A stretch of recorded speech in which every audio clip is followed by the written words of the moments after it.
To call to order the Committee of the Whole for the Village of Germantown on Wednesday, October 5th, 2022. It's 6 p.m. and roll call shows that Trustee Knightrider, Trustee Baum, Trustee Hudson, Trustee Rick Miller, Trustee Kaminsky, and that's all are present at this time. This meeting has been given public notice in accordance with Section 19.83 and 19.84 Wisconsin statutes in such form that will apprise the general public and news media of subject matter that is intended for consideration and action. We do need a motion to... I'll make a motion for Rick Miller to be our pro tem. Pro tem. Second it. Second. Any discussion? If not, all those in favor? Aye. Motion carries. There you go. Thank you. Oh, Should I get you one from? it's okay. Just kidding. All right, with that, we will move on to item 3, which is the 2023 budget review, including capital for each department. And first up, item 8 is the police department. Trustee Miller, can I actually make a recommendation to put item A after item E? After item E. Okay. We need a motion to go out of order, right? So moved. All right, we have motion. Any discussion? All in favor, say aye. Aye. Aye. Opposed? Motion carries. Before I go to item B, how do you want to handle this? Do you guys want to preface it first? And then and then we move on to the items? So are you going to have a presentation prior to all the items, or do you want to do it one by one? So I'll have a presentation for each item. I do have a couple slides that kind of go through the overview of the budget before getting into each specific item. But I have a PowerPoint slide for each of the specific items on the agenda. All right, sounds good, Matthew. Go ahead. All right, thank you. So before you is the 2023 budget review. As we start, I just kind of want to go over the budget timeline of how we got here, some of the highlights for the general fund, discuss parking lot overview and 2021 surplus, and then get into the department budgets that are on the agenda tonight. So the budget really began back in June when I presented a budget overview laying out some of the challenges for the 2023 budget. We spent the next couple months working with departments to massage their budget into something that we could present to the board. In September, I presented the 2023 recommended budget to the village board. Throughout the rest of October, we will have committee meetings, and then there will be a budget adoption in November. In front of you, I printed out the 2023 budget overview, highlighting some of the major components of the 2023 budget, including assessed value, net new construction, estimated mill rate, and things like that. As a reminder, our total assessed value is just shy of $3 billion with a net new construction of 2.23%. Included in the 2023 budget is a levy increase of $197,000, not including the TID portion of the available levy. That brings us to a tax rate of about $4.96, a 6 cents increase over the 2022 adopted budget. I reached out to our assessor and asked for the average assessed value of a Germantown home, and I was told that the average residential family home is assessed at about $325,000. So the impact of the 2023 budget is there. The average homeowner will pay about $1,612 in village taxes, a $20 increase over the 2022 adopted budget. In addition, last week I had sent out the parking lot items. Those items were removed during the budget process in order to present a balanced budget. Our unaudited 2021 surplus is about $1.1 million. With that, administration has a few recommendations for that. $300,000 we are recommending be allocated to the Health Insurance Reserve Fund. $200 be allocated for one-time performance pay at the end of the year. $300,000 be available for parking lot items on this list. as well as a $300,000 increase to the general fund balance. Question? Yep. The 300,000 increase in the general fund balance, I mean, that just flows into the general fund? Or is that going to go into our reserves, stay in the reserves, or what is the plan? Yeah, that would go into what we're typically referring to as reserves. It technically, for the accounting term, it'd be the fund balance for the general fund. But that is something that I think we'd recommend. Last year, as part of the budget process, we used the full amount during the budget process. So there wasn't any addition to reserves at the end of last year. I think it is good to put a little bit in there at least every Definitely. couple of years. So it's the 300,000 isn't a magic number, but I think it would be good to put something of some significance, allowing it to go into the general fund reserve. Okay, can I ask another question, please? The one-time performance pay is, tell me about that, because we already have the 2% in here for the increase. And isn't everything performance pay now? Isn't that where we've kind of netted out on all this? Yes, in the past few years, since we've gone to performance pay, and this is, again, up to the village board each year, there's been two components to it. One, it was a pool that's allocated based on performance that is built into the base salary of each employee. That 2% is reflected in the operating budget. The village board has also put in, and the amount has varied each year, some money typically from the year-end surplus, that would be for one-time, basically performance bonuses. But it is all allocated out based upon performance. And what did we have in there last year? Uh, Do you remember? Last year, I believe it was 2.5% in the base and 2.5% for bonuses. And that equated to about 200,000 or a little less?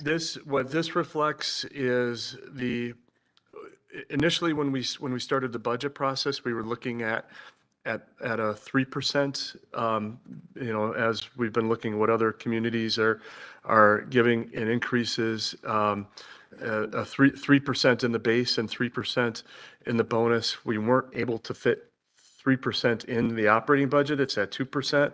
The 200,000 would reflect 4%, so it would average out to 3%. But again, that's entirely at the discretion of the board. And that's in addition to the COVID pay, which was already paid out this year, correct? That was paid out in June, yes. Okay, we're very kind, aren't we, as a village? Okay, thank you.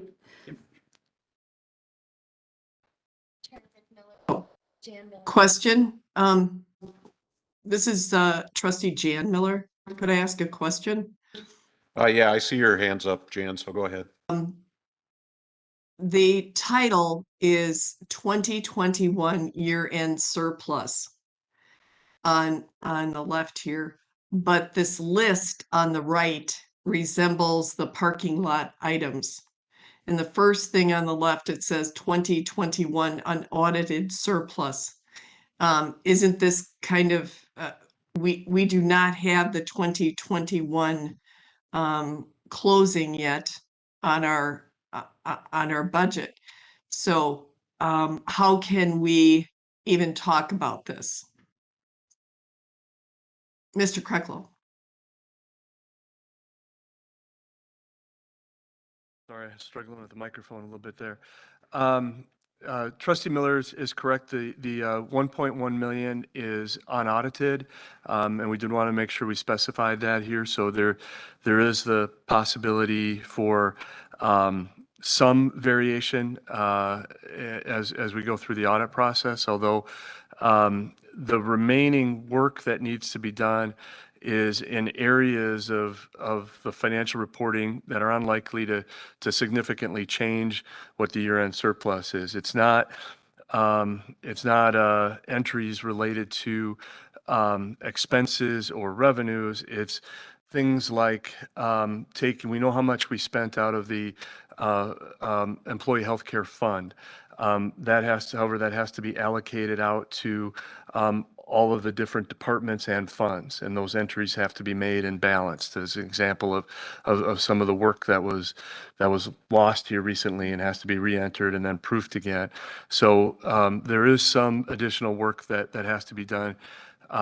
It's unlikely to change what the total is from the 2021 surplus.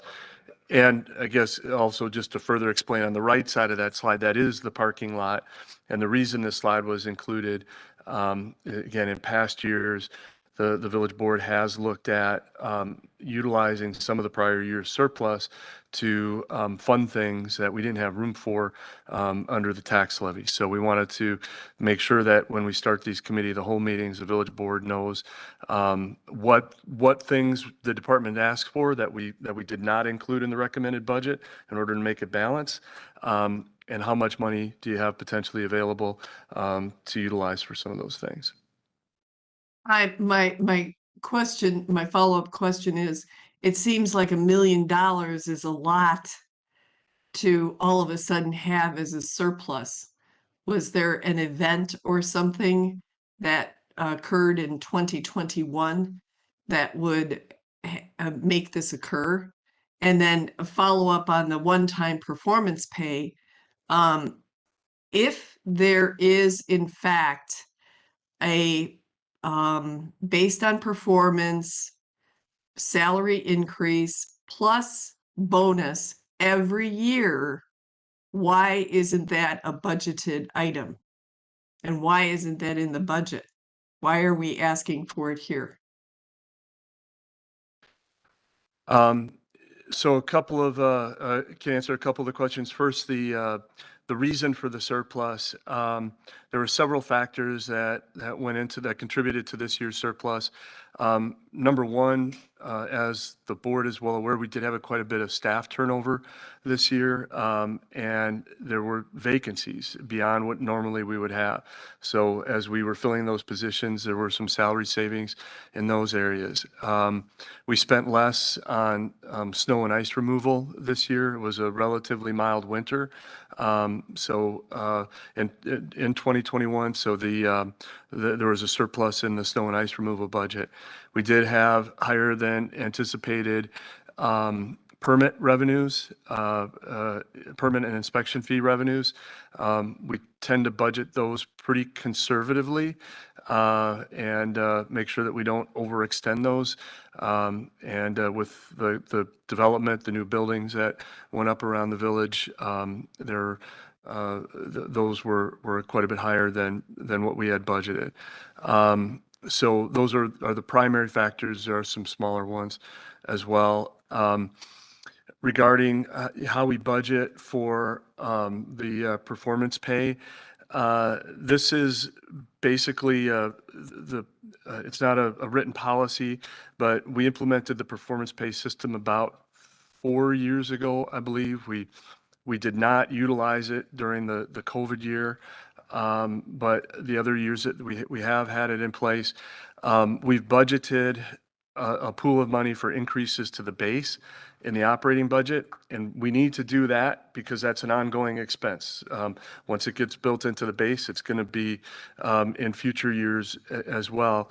However, the performance bonus is a one-time expense, and therefore it's reasonable to use a one-time source of funds like a surplus from a prior year budget. I think as I remember back when we initially did this, there was also some of the trustees at that time liked the idea of creating some sort of an indirect incentive for employees to have a surplus, to kind of watch expenses, that knowing that if there is a surplus, if money gets saved over the course of the year, that a portion of that would go back to the performance pay. So, and again, that's the way we've done it in the past. So that's what I've put forward here as an option for the board. This is, and my recommendation would be that it get included, but obviously that's one of the decisions that's before the board as you go through this process. Just to follow up on that, if we started this program 4 years ago, I would have hoped that we would have budgeted this right in the employee budget. And if it's a performance pay, then perhaps the savings should stay within the department. In other words, if DPW comes up with a cost savings thing and they come under $10,000, just an example, then that money could go into their performance pay. So I think there are other ways to do it than pray for a surplus at the end of the year and then backfill it. It's not part of the program if we're always backfilling it. I think it's there's no guarantee that we would have a surplus every year. So I think it's a little backwards. And a parking lot item, I would have to see more about the health insurance reserve and parking lot items.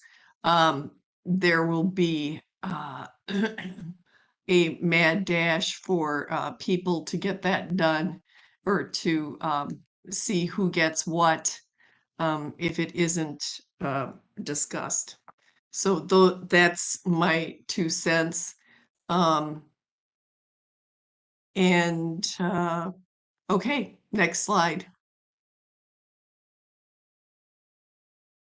All right, if if there are no further questions, I'll continue on.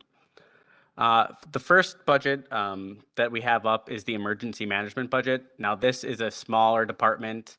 As you'll see, the salary and wages increase only slightly, $170. That is a portion of the police chief salary that is allocated to that budget. The other, in addition, the fringe benefits is a portion of the police chief's fringe benefits. And then on the operating supplies and expense side, there are no major changes. The biggest expense in the operating supplies and expense side is the contracted services. If there are no further questions, I'll continue on. Matt, I have a question. I looked this over and I wanted to know, what do you mean by contracted services for the police department? If the other part of the budget is for the police chief, understood, but what are contracted services, please? I believe this specific contracted services is for the Sheboygan warning systems. I believe that is for sirens, if I'm not mistaken. Chief Snow is walking up to the podium right now. All right, so are we already into item B, emergency management, right? Okay. Correct. We moved A. In control. And that is correct. Those contracted services are almost exclusively through for Sheboygan, and those are for the sirens. We spent a great deal of money on it last year, replacing a lot of batteries. We didn't need to do a lot with that this year, but that's what that's for. Okay, I really appreciate that, Chief Snow. Thank you. You're welcome. Might as well just stay right there. Continuing on. Next up is the K-9 fund. There are no major changes in the 2023 budget over the 2022 budget. This is the separate fund that is expense for the K-9 unit. I did increase the expenses about $1,400. That was just to match, make it a clean, even number and match kind of some of the prior year expenses. Last year is a little over $9,000, so I bumped that up.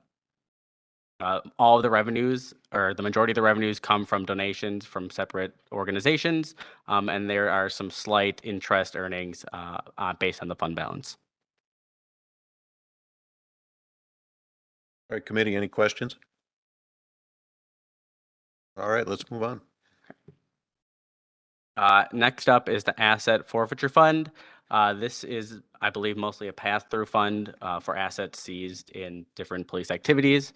There are no operating supplies or expenses charged to this account, and all of the revenue is through minor fund balance. I did decrease it $20, just to bring it back to what we're seeing for the year to date and prior actuals. Any questions, committee? These are non-impactful. So, all right, moving on to Honor Guard. Again, there are no major changes for the Honor Guard Fund budget. I kept the Honor Guard expenses flat at about $2,000 a year, and the revenues are also donations and a small interest earnings on fund balance. Committee, any questions? All right, if not, we will. Yes. Oh, I'm sorry. Yeah, go ahead. Thank you, Trustee Miller. The donations, the blah, blah, okay, it looks like the budget in 2020 was 2,000 and there's nothing against it this year. That's what I see. Are you referring to the PowerPoint or to the budgeted spreadsheet that was sent out last Friday? Just so I know where you're looking. The budgeted from Friday. Okay, let me pull it up real quick.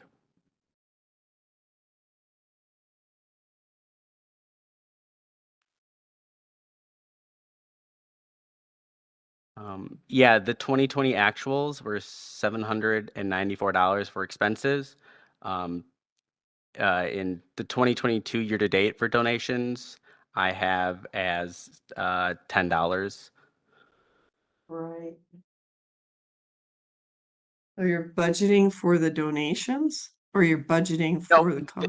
There is no budgeted donations. Why? Why is the expense 2,000?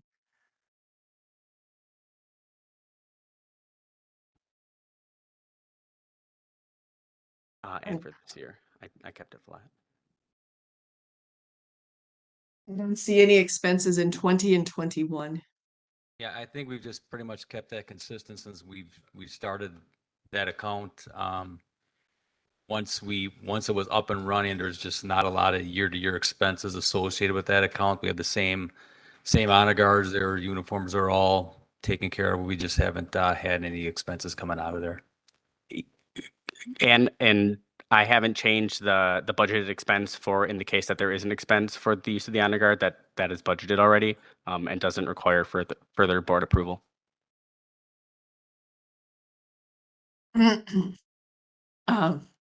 Was it that high? I mean, I don't see expenses that high for 3 years. I'm just asking for 2 years. Let's call it 2. It's just a $2,000 holding spot is what it is. Correct. Okay. All right, any other questions? Getting feedback, I can hear it. If not, we will revert back to item A, Police Department. And with that, we have a presentation from Chief Snow, and also you should have a packet by your desk. Okay, I'm gonna back away. All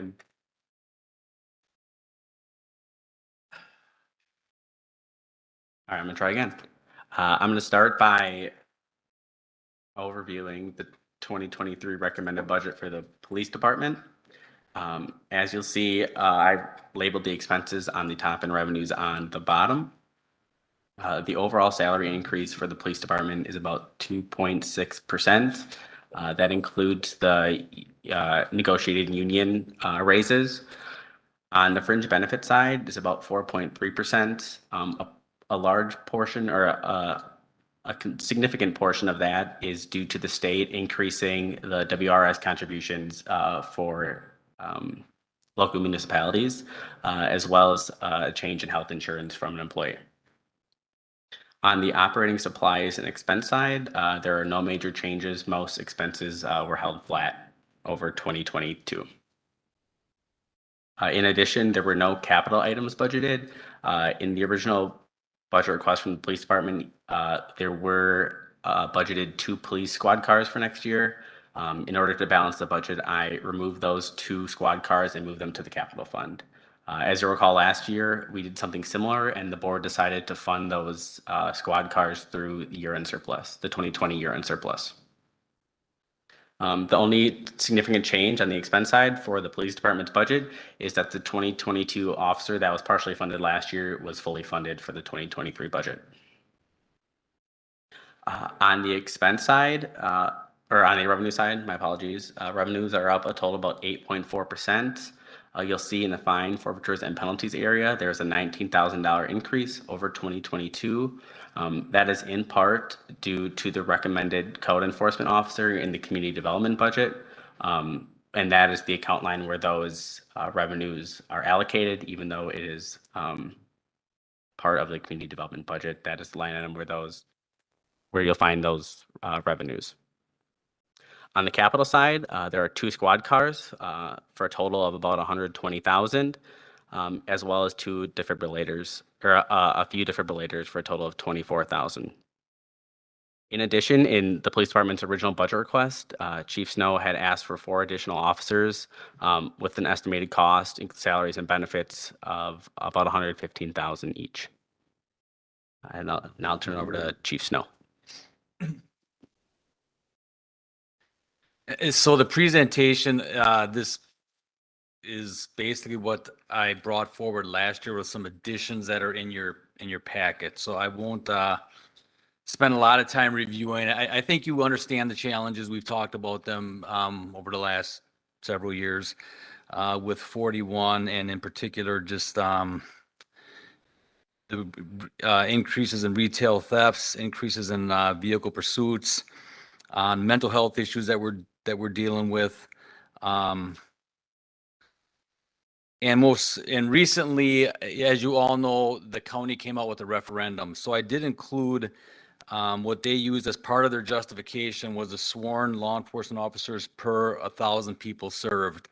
I'm not a huge fan of that because I don't think it paints a real good picture. But if you see a referendum or officers trying to justify, or departments trying to justify more officers, you're always going to see that ratio in there.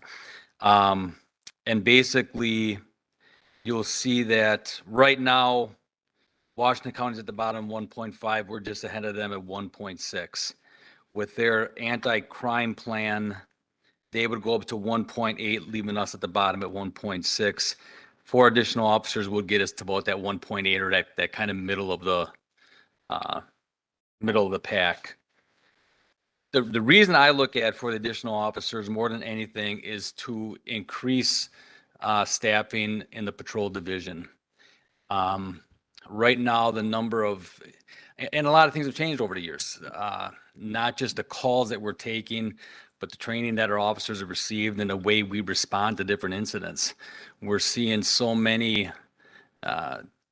things happening across the country that our citizens are expecting more of a response from us. They're expecting more staffing at some of the events we have that in the past we really didn't staff, other than to have the area squad, take care of that area. Now we're actually assigning officers to some of those events, not just the 4th of July, but Taste of Germantown and some of these other events that we have going on. Most recently, Oktoberfest. And we're doing it with the same number of people. So what ultimately we would like to do in the patrol division is to increase the minimum staffing, to get 1 more officer per shift on the road. That requires 4 additional officers. That would allow us to have 4 patrol and 1 supervisor working each shift. And it just, we think, is a more realistic approach to what our officers are dealing with day in and day out. You have that 2-man call that happens down, whether it be Walmart, Fleet Farm, a domestic. We're finding that those officers are off the road from anywhere from an hour to 4 hours. If it's a mental health issue, a lot of times we're losing those officers for the rest of the shift. That anti-crime plan, they have I think a real good idea for addressing some mental health issues. The sheriff has made it clear they're not going to be a transport. That mental health unit is not going to be for transport, and that's what takes the time. That's where our officers are losing the rest of their shift, is going to the hospital and having to sit there while that person is medically cleared. So while it helps people experiencing those mental health issues, and I fully support that, it really doesn't help us from a staffing standpoint. So we're still going to have those challenges moving forward. And that's why we had put that in the budget. But again, a lot of these were from last year, and I don't think a lot's changed as far as the needs, why we want the additional staffing, but just wanted to kind of come forward and offer you some justification for that request. Thank you. Austin, All right, trustee Kaminsky. just a dumb question. So the officer that you're getting fully funded this year, that is still, we need these additional 4, correct? Correct. And in addition to so the 4 additional would not just be, and I should have explained that better, would not just be for additional staffing. That would allow us to actually designate one of our patrol vehicles to traffic, which the village board gave us a traffic squad years and years ago, and we just kind of absorbed that into back into patrol. But this would allow us also to get that additional traffic squad designated specifically for that. And follow-up question on that. So the officer alone, we have the price tag in the holding area, but he needs a squad or she needs a squad car, correct? So it's really another So 60,000 in About addition, 60, yeah. approximately? yeah, so the Well, plus equipment. So about 200,000 for one more Correct. officer. correct. And I had included the cost to outfit an officer. That's going to be just under 6,000 per officer. And that squad plus the equipment that's put in the squad is going to be about 85,000. It should be around 200, right? Correct. A little over. Matthew, or whoever might have the answer to this. When we partially funded in 2021 and then completed for 2022, and then are completing the funding of the officer we added in 2021, well, how did we, remind me how we went about partially funding it? Where'd the money come from?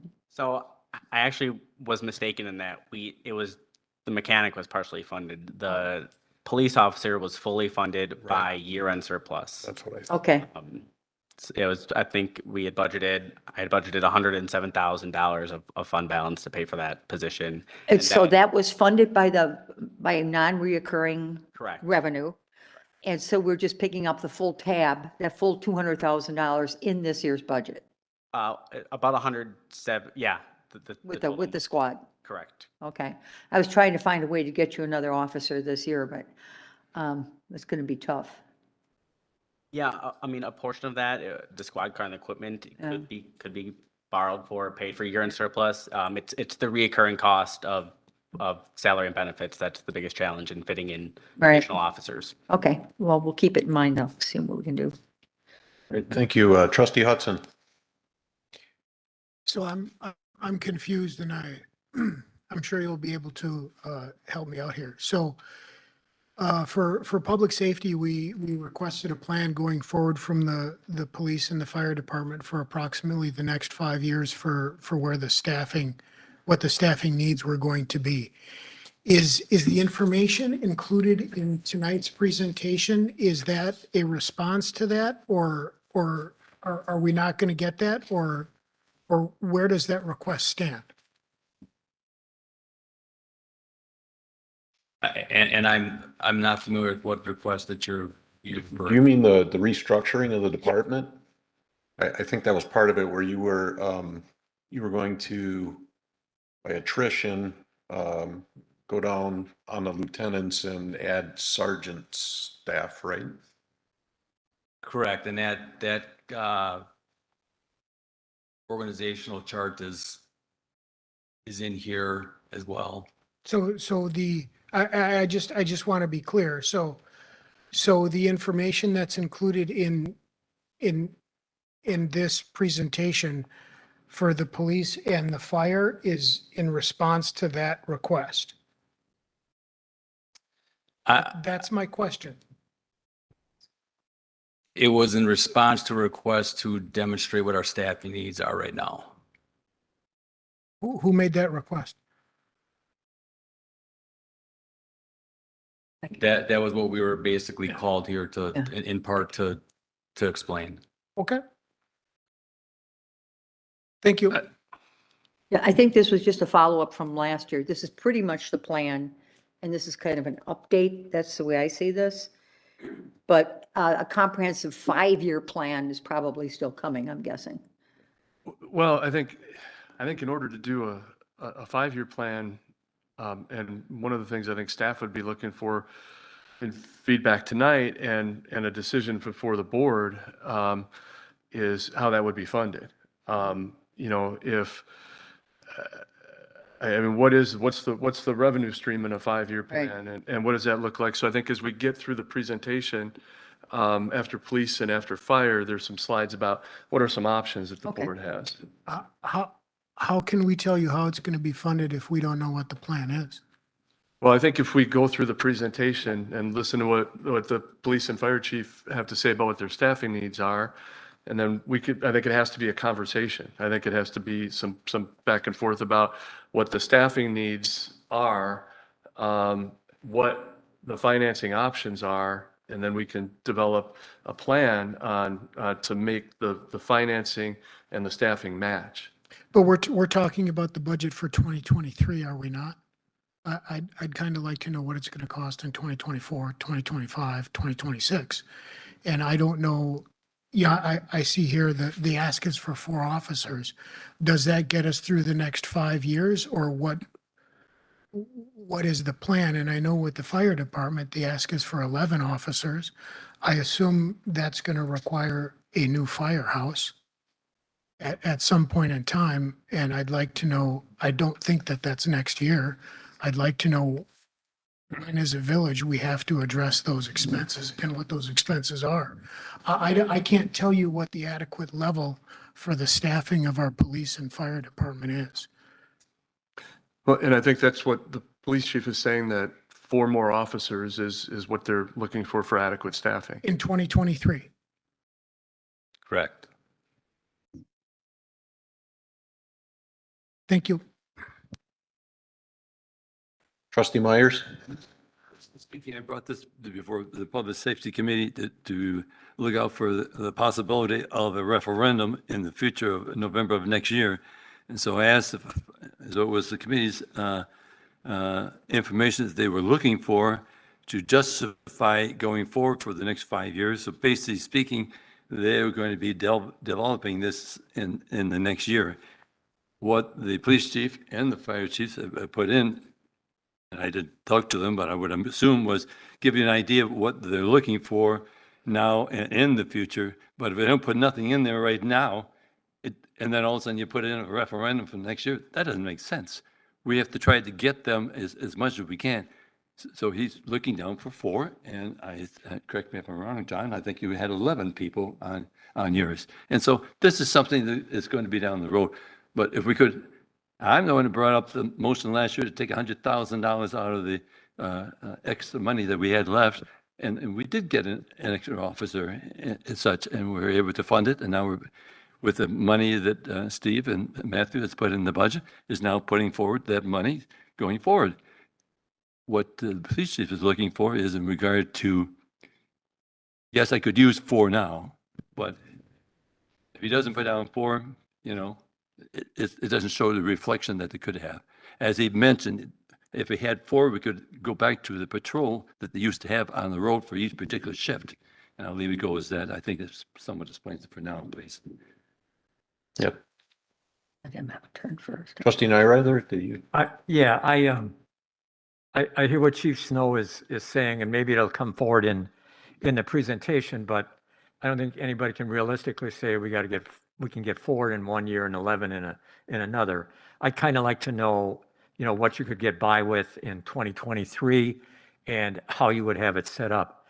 And just as a side note, Dennis, I hope we don't put this towards a referendum question. I really don't, because I think this is something that the board should be making a decision on with the people involved. But I know you have to make some kind of a move. You've been asking about it. And I think we need to sit, I think we had, as somebody said, have a discussion and say, maybe we can do 2 this year or 1 this year and 2 next year or whatever. But I think let's lay it out so we're not sitting every year like this, putting you through this. I think we'll learn a little bit more, but referendum might be the only way. We have limitations on what we can increase the budget. And without a referendum, we can't. So that may be the only possibility. I mean, I'm gonna wait and see what comes up here, and what the recommendations are. Trustee Kaminsky. I'll just do a 30-second comment because I want to hear the presentation. But the presentation is going to flow into 2023 because we cannot afford this. The problem we have now is the budget, as you saw it with the initial presentation by Matthew today, there's no more money. That's why these things are in the parking lot. So we have to start significant cuts in every budget area to afford even 1 more police officer for next year. There is no more money. And that's why you see these surrounding communities like Greenfield and Franklin and Fond du Lac going for the referendums. But they have to, because the price tag is going to be so significant. It's going to be $1 million. And that's going to be really impacting your taxes as a homeowner every single year to the tune of what, $300-400 probably per household, just for that. So we have to, we'll go through this presentation, but to me, it's like, I know we can't do this year. Maybe we can do 1, and maybe we could start that 1 and partially fund it again, if that's acceptable. But that is the best we could do. So to me, this is more of a presentation. If we did this 2 weeks from now, it would be just as adequate for me as taking the time tonight, because did it go through committee, first of all of this? No. I mean, I Not would this like to see something like this go through committee, be really vetted out, if I were the committee chair, I guess, and then come back, because we know the need is for more people. And that's what this entire presentation is going to be about. And I would like to find a way to at least fund 1 more person if we can, even if it's partially funding, and then knowing what the hit's going to be next year. But I think that's the best we can do. So we could sit here all night and talk about this, but the reality is it's going to take more than tonight, because it's not about 2022. It's about beyond that. So my thought would be if we could zip through this presentation, or we could send this back to committee and have it come back to us maybe in November. But I leave that to the committee chair and to the people in charge here. I have my hand up. All right, Trustee Jan Miller. Thank you. I totally agree with Trustee Kaminsky. That was going to be my recommendation. The Public Safety Committee has been very open, and we are all for our police and fire departments. We would like to see them beefed up. We would like to see them in safe places themselves so that they can serve the community. But the reality is, we did get verbal initiation for 4 police people and 11 fire people. And we asked the chiefs to come back to us with a presentation like we have here at the committee level. And I wish we would have had this on Monday when we had our public safety meeting. We had extra time then, but here we are. And I think that if the committee, the Public Safety Committee and the chiefs work together to actually put together the 5-year plan, then we can work it in so that we don't break the bank. If we can find a way to do a referendum, that's great. But there has to be some research done on that. Recently, some of the public safety referendums didn't do extremely well. So it's a strategy. So I think I can speak for the Public Safety Board. We'd love to have this back at committee and assist and get more assistance on the police and the fire department. So I'd like to make a motion. We're looking at a couple different things here. Number one is the 2023 budget. What can we do next year? How can we possibly get more assistance for the police department? And then a long-range plan. And that's the one that needs to go back to public safety and really be vetted. This year, I think we just have to keep in mind as we're looking at the budget, can we find the money somehow to allocate another officer or possibly two? Probably not two, but you took my mic down. But we'll have to wait and see and, go ahead, sorry. Administrator Cracknell. Thank you. If I may, please, Mr. Chairman, just to answer that. I hope the people don't forget there's a fire department here that looks for. Well, we haven't even not gotten to just the for fire department. Because I've heard people say, maybe we can put an extra police officer, but don't forget about the fire department. Understood. They have their needs also. It just hasn't been their time yet. You made the comment, I'm just putting it out there. I can do that edit. A couple of recommendations, suggestions, and just some analysis for the board. Number one, I guess I would be cautious, and I would recommend being cautious this year with partially funding positions or using one-time money to fund a portion of positions because of, I think, the economic uncertainty. I think it's, just when we were going through the budget process a year ago, we were coming out of the pandemic. There were a lot of positive economic signs, things that were very optimistic.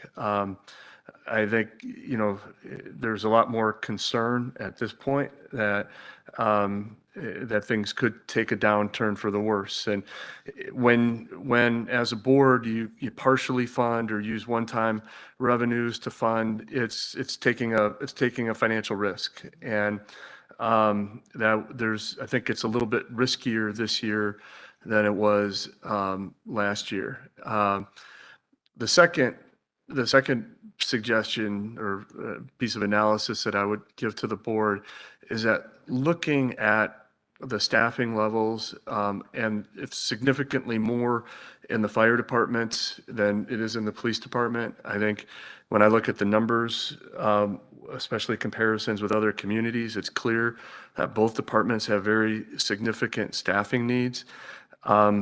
Doing it incrementally, I think, even if the board would take the position going forward that you're going to use the full amount of the levy limit every year. This year there's about how much on the table if we went to the full levy limit? It's about an extra 37,000 compared to what is in the budget now. There's that much. But I think other than major restructuring, and if you're looking at where the levy is, the only other place where there's the type of levy that you're talking about to reach this level of staffing is public works. And that's another area where I think the consensus is that there's more resources needed and not less. So I guess what I'm getting to is if you take an incremental approach, adding 16 new positions, a half a position a year, maybe when Matthew retires, we'll have gotten there. And that's, there are some other bigger ticket issues that are further down in the presentation. We talked about them last year. Things like the hydrant connection fee is $500,000. But those are controversial items as well. So with the way the levy limits are structured, and that's why you're seeing so many referendum out there just are not a lot of options to put together, whether it's a 3-year plan or a 5-year plan or a 30-year plan to try to address the staffing needs that are out there. So and definitely we'll work at the direction of the board to try to put this together in a way that makes the most sense to the board. But those are just some of the, I think, the key facts out there. I think in going, for me, in going through these budget meetings for many, many years now, we have 3 days of budget discussions. And yeah, we can make some changes, but I think one of the best ways that I believe we handle it is we hear from all the departments, we hear what their needs are, we hear what their asks are. And then at that point, we have to start trimming or adjusting and trying to figure out where the best need is and if we can fulfill that need. So, yeah, this is, I don't want to call it preliminary, but it's a little bit preliminary for the village board. Right now, we're just hearing what the asks are and the needs. And then we'll have to decide how to allocate that entire levy. Trustee Jan Miller, you had your hand up again? Yes. As I agree with you, trustee Rick Miller, that there are two parts to this. We do need to see what the other needs are for this budget. That's prudent. And I think to coincide with that, we certainly need to come together with fire and police and have a 5-year plan. It doesn't mean that there aren't other avenues for funding those positions that we can take a look at, including a referendum. But I believe that that 5-year plan has to go back to the committee and ferret out all the opportunities. And then the part B is to go through the budget and come back and get 1 to 2 to 3 extra people for police and fire with extra monies that we have in the overrun from 2021, perhaps, or some other budget item that really isn't needed this year and that can be postponed till 2024.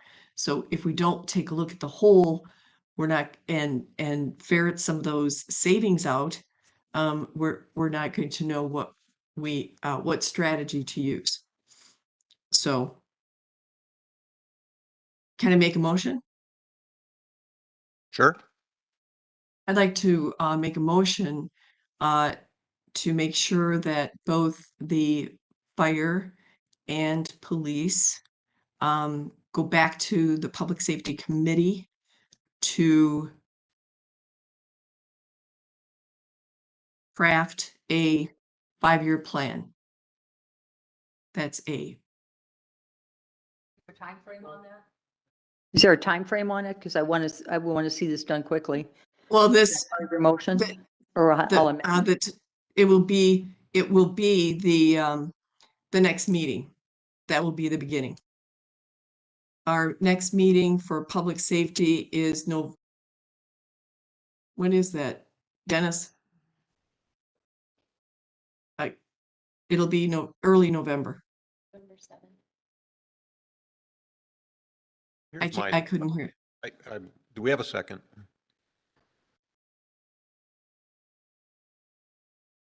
Once again, do we have a second? Motion fails for lack of a second. All right, here's my thought on it. This is not going to affect, the 5-year plan will not affect the 2023 budget. I don't want to rush this thing. I don't want it one meeting. This is going to take a year in order to get, or close to it. We need this thing thought out and work with public safety on it. Let's stick to the 2023 budget, see what we can do this year, and then get that 5-year plan going. Does that make sense? Yes, that was my intent, Rick, to just begin the meeting for the 5-year plan. Of course, it wouldn't be done in one meeting. Sorry. Okay. Trustee Kaminsky. My last comment on this, taking into account what our village administrator told us, I would be very hesitant then to partially fund anything this year. So we don't have any money in the budget to increase staffing here, because I do not plan on ripping apart the budget and trying to jury-rig everything for one officer and one firefighter. It doesn't make any sense. This will go to referendum. And my concern when I was mentioning this to trustee Jan Miller, while I was asking the question, I think we do have a very definitive timeframe on this. We have to move pretty quickly because this is a referendum that will very likely happen in 2023, in fall of 2023. I don't think we're going to be ready to pull it together by spring. Maybe we will be, but I mean, the reality is our constituents have to decide if this is what they want to spend their money on. We are never going to come up with enough money for all these people and for all these needs. It won't happen.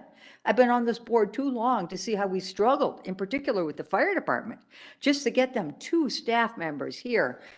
2 years later, 2 more, and they're not staffed adequately. I mean, so to me, this is an exercise in futility tonight to go through these plans of people asking us for staffing that we cannot give them in 2022. This should go to a referendum in 2023. That is the only way we're going to come up with the money we need for something of this magnitude. Are you making a motion? You can have a referendum anytime. I'm going to make a motion just to send both of the plans for staffing for fire and police back to committee with the idea to find and recommend to the village board how these staffing plans will be funded. I don't care about a 5-year plan. I think this is an immediate need. So do a 5-year plan if you want, but figure out what are our immediate needs. How are we going to fund them within the next year? I'll second. All right, we have a motion on the table. Any further discussion? So I guess my question is that, yeah, it should go back to committee, but is the responsibility for figuring out how to fund it? I don't think should be on the chief's shoulders. Committee. What they should be able to tell us is how much it's gonna That's right. cost. Committee does it, Right. brings it back to the board. Recommendation. I mean, I think what the chiefs would take to the committee is what is in the packet, what's been handed out tonight for the Dis- board. Discuss it further, nail it down, bring it So- back. So, and again, maybe I'm just slow, but I have the chief of police saying that he needs 4 officers today. I have the fire chief saying it's 11 today. But Mike, I don't care about today. You know, if we pass this today, then we don't have enough a year from now, 2 years from now, 3 years from now, 5 years from now. I guess that's what I want to know. What do we see 3 years from now and 5 years from now? I don't want to pass, if we go to referendum, I don't want to match our needs today. I want to match the needs of our future community. And I think that's a question for the chief. Is there a significant difference in what you see for staffing needs 2023 versus 2028? Significant if you look at our numbers. Yeah. But It's off. sorry. We've been working with those same numbers for 20 plus years now, so I don't see a significant difference from what we need right now to what we need in 2028, barring some unforeseeable growth expansion or something of that nature. Yeah. So, yeah, and that's something we could certainly look at. Trustee Kaminsky? I think that's all valid questions, but that's committee level questions. And that's why I'd like to see it go back there and come back here pretty quickly, because as you can see, Chief Snow does have this pretty nailed down. It's just that the dates aren't wrapped around it in this presentation. But the immediate needs are very important too. And the reality is we have to do, it's a hot button issue now. I mean, crime is ridiculous. It's up. Our community sees it. I mean, we've been through all this last year, and now's the time to do something about it. And let's just get it out there and let the people decide if they want to be safe and in their community. This is what it's going to take. You're going to have to pay an extra $450 a year or whatever. And I am very comfortable putting that before the community, and I know how I would vote. Yeah, So- it's. a So no-brainer I for me. appreciate what you do with the staff you have, chief. And the same goes to our fire chief. I appreciate what you're able to do with what you have. And I think it is time. The rubber's hit the road. We keep kicking this can down the road. It's time to actually sit down and figure out the funding for this and what our needs are. And that is committee level. Trustee Baum. And just for clarification, we, the board, cannot raise that kind of money. It has to go to the residents for them to raise it. Already been So said. even though we want to do it, we don't have the ability to. Yep, we have a motion on the table. Trustee Myers. As I said before, it's already at the committee. We will be discussing this through 2023. You don't need a motion as far as I'm concerned, but if you want to go through the motion to give us what we're going to do and are doing now, so be it. Right, I think the underlying thing is that they wanted to do it faster. I agree with you, Trustee Myers.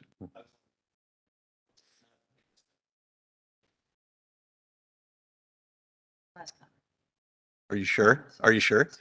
Trustee Kaminsky. Just move it back to you formally here, so we don't keep spinning our wheels all night on something we can't do anything about. Both police and fire, and I've just saved us 45 minutes. Because we can't do anything. I understand that. I was only making my original comment in regard to where we were. And then I put the emphasis again. And so let's go through the motion and go on. I think we should go on. All right, we have a motion. Any further discussion? If not, all in favor, say aye. Aye. Opposed? One opposed, motion carries. All right, continuing with the police department though, is there anything in the operating budget, anything on the spreadsheet that you want to discuss? Trustee Baum. Matthew, can you give me an overview of why I keep seeing state retirement going up 13, 15, 18% throughout this agenda? Yes, in 2022, the state retirement fund increased the village's contribution towards state retirement from, it was, I think, 6.75% for, I'll say, normal employees. And I think it's up to just over 13 something percent for public safety employees. So they increased it from 22 to 23. So it's state mandate. Correct. Okay. We are required by the state to pay that portion of the pension. Thank you. All right, any other question? Trustee Myers. Just another further comment in regard for Dave's question. That was done throughout the whole state also. They all went up Correct. because they're all in the same system. Correct. That'll be for all municipal employees. Okay. Anything else for the police department? Yeah, Trustee Nyriser. Chief, just one question for you. The county referendum that's out, adding 30 additional people or whatever it is, does Germantown benefit at all from that? In things I've read a little bit, it seems like there'll be more patrol and whatever down on this end of the county, or what is really, are we benefiting at all from that? I think it's going to be very difficult to really see what happens until they get those deputies. It was going to increase their minimum staffing levels by, I believe, 2 deputies on each shift. For sure. Right now, we mutual aid Washington County quite a bit. I don't know if it's more than what they do for us, but it's pretty even. And they've been working off those same staffing levels since like the 80s. So they have colossal needs in their jurisdiction. How much it benefits us, I don't know. Like I said, the mental health teams that they're talking about putting together, I think are a great idea. Even then, I think it certainly benefits residents, those in need of mental health. It's a step in the right direction. As far as, taking the burden off of us, I don't foresee that being a huge help for us. Okay.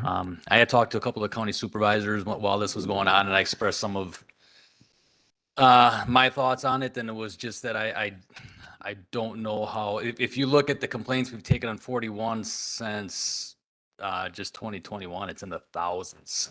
Is another deputy on the road going to help that? And not a lot. So, certainly I think we work very well with the sheriff's department. I think there's things that we can look at to see if it can help us, but it's going to be hard to predict. Sure. Thank you. Sure. Trustee Myers.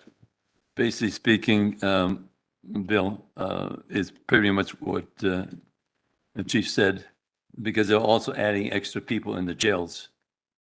And then they have some training ones, a lot of that's in that area. I don't really see it benefit Germantown that much.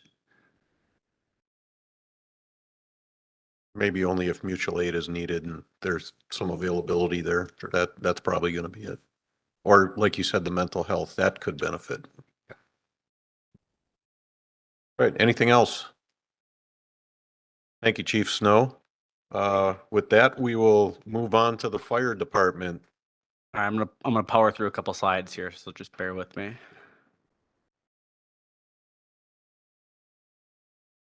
All right, before you is the 2023 recommended budget for the fire department. The major driver of this department are salary and wages and fringe benefits, as it was for the police department. The people in the fire department are a large portion of the fire department. This year, you'll see a rather large increase for salary and wages, up about 13.9%. A portion of that is due to the union negotiations and how those played out. Another large portion of that is due to the increased volume of calls and the number of firefighters and EMS individuals that are out on a daily basis, whether it be on call or in the building. In addition, you'll see about 147,000 in fringe benefits. The major driver of that budget is health insurance. Now, that is not because health insurance went up. It is just because certain individuals elected to switch their health insurance, either from a single to a family or from not taking health insurance to taking health insurance. You'll see later tonight the overall health insurance budget is up slightly. It is not up 36%. So throughout the village, it balances out. But we do like to show it by department where it's allocated. The operating supplies and expenses are roughly flat. They're down about $15,000. There was an increase for protective supplies and expenses for $10,000, and a slight decrease in some of the seminars in the seminar budget and the travel budget. In regards to capital projects, there are three capital projects that we budgeted in the 2023 recommended budget. The largest being the firefighter water tender, roughly $500,000, an additional fuel tank for Station 2 for $40,000, and a fire extinguisher training prop for roughly $20,000. In addition, the fire chief and the fire department did request 11 additional firefighter/EMSs, roughly $95,000 salary and benefits, and an additional an assistant fire chief for about roughly $115,000 salary and benefits. All right, thank you. Chief Delane, bet you're glad you went second tonight. Kind of used to it. One of the other big changes in the department is I moved some money from our training for classes because of the nature of the department changing with more of a full-time staff and people coming on with these certifications up into our administrative salaries. We are having some serious wage compression issues within our battalion chief ranks. It is, I'm not even going to say slim. Most of our firefighter staffing with overtime is making more than our battalion chiefs and myself. So some of that money was moved up into that line to try and get the battalion chiefs more adequate of a pay range. In addition to that, with the capital items, the water tender, that is what we use for rural firefighting. That is what brings the water out to the areas with no fire hydrants. The current vehicle that we have right now is from 1995, and it doesn't have auxiliary braking systems on it, and it does not have enough axles on it. So when you're transporting 2,000 or 3,000 gallons of water emergent, it is pretty scary to drive. So this would replace that 30-year-old vehicle.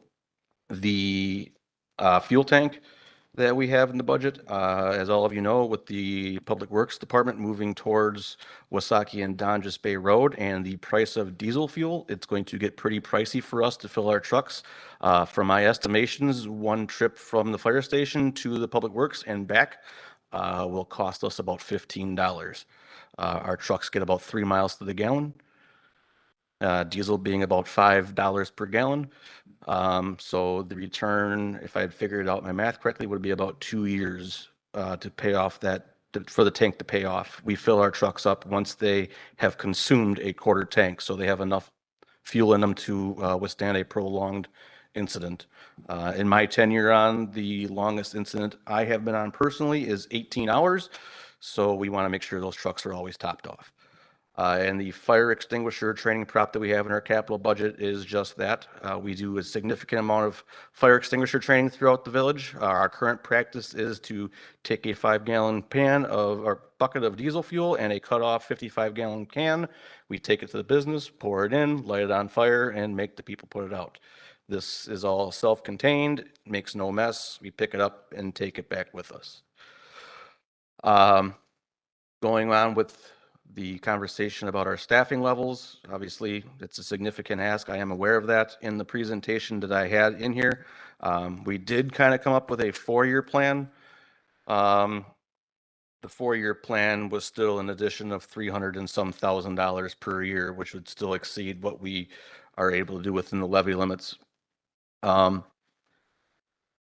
staffing is of huge concern to us, as it is the police department. We have had over 200 incidences this year where our department has been 100% drained of personnel. The most recent one happened at 4 o'clock this afternoon. We had a structure fire at Waste Management again. One ambulance was out.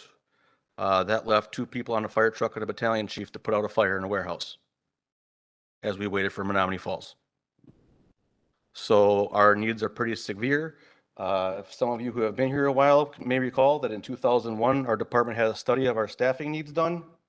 We haven't hit the levels that they suggested in 2001 yet. Any questions? I'll start with Trustee Myers. Well, you're Public Safety Chair, so. John, is there anybody else in Washington County that has a water tender? Yes, every department in Washington County has a water tender. However, that is tied to your fire insurance rates for your home and businesses. Our ability to flow water from within our department directly affects your fire insurance for your home. So we have to have a certain amount of capability of water flow to maintain it's called an ISO rating, to maintain our ISO rating for business and homeowners insurance. We do have one. We do. But as you said, it's 30 years old. Dated per se. Yes. And somewhat of a safety hazard per se. That is correct. How many incidents have we had in previous years? Pardon me? How many incidents have we had in previous years where we had a rural fire that was starting in some field or something? You needed the tender? Yes. I do not have those numbers in front of me. I can tell you in years past, it has been about 12 times a year. 12 times? Yep. Okay. All right. It does go to neighboring jurisdictions as well. If you think about kind of what we do, it's all a mathematical formula. So if we're at a structure fire that's flowing 1,500 gallons per minute of water, we have to have enough of those water tenders lined up to maintain that flow, including travel time and fill time. So that's kind of what we base our needs off of. We actually eliminated one from our fleet a few years ago. So we had 2, which is fine. We don't have the staff to operate 2. But that is all figured into our flow pattern for our ISO rating. How long do you think it's been since we probably needed this water tender? Last week, twice. But I mean, in previous years, have you thought, because you're actually putting it in for this year, I'm just wondering, have you thought about it for other years? So if you remember a number of years back, we had to come up with a 20-year plan. Yes. This is where it fit into our 20-year plan. Okay. So as it came up for our plan, this is where I stuck it in the budget for this year.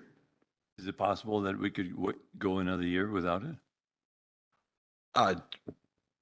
I'm sure it's possible. Well, the only reason why I'm saying that is it could possibly be a place where we could add some additional people, is why I'm going. And this would be borrowed capital, so no, it would not. All right, duly noted in regard to that aspect. I'll keep that in mind. Thank you. Yep. Right, Trustee Kaminsky. Just a couple of things. I think waiting 30 years for a water tender, I've seen some of the other vehicles that you would bring to Village Hall and show us how you make do. What was it, like a bread truck or something with Yes, your yes. emergency response vehicle? I think 30 years is a long time, and I appreciate the fact that you keep things going like that. And so I personally don't have a problem with that. We'll figure out how we're going to fund that. I had a question about a budget line item. It's under capital items in my budget here. It's line item 10-522-570-8100 miscellaneous equipment, $7,083. I was just wondering what might be under that umbrella. Don't have that. Yeah, so that was the 2020 actual. Oh, there's nothing in this year then.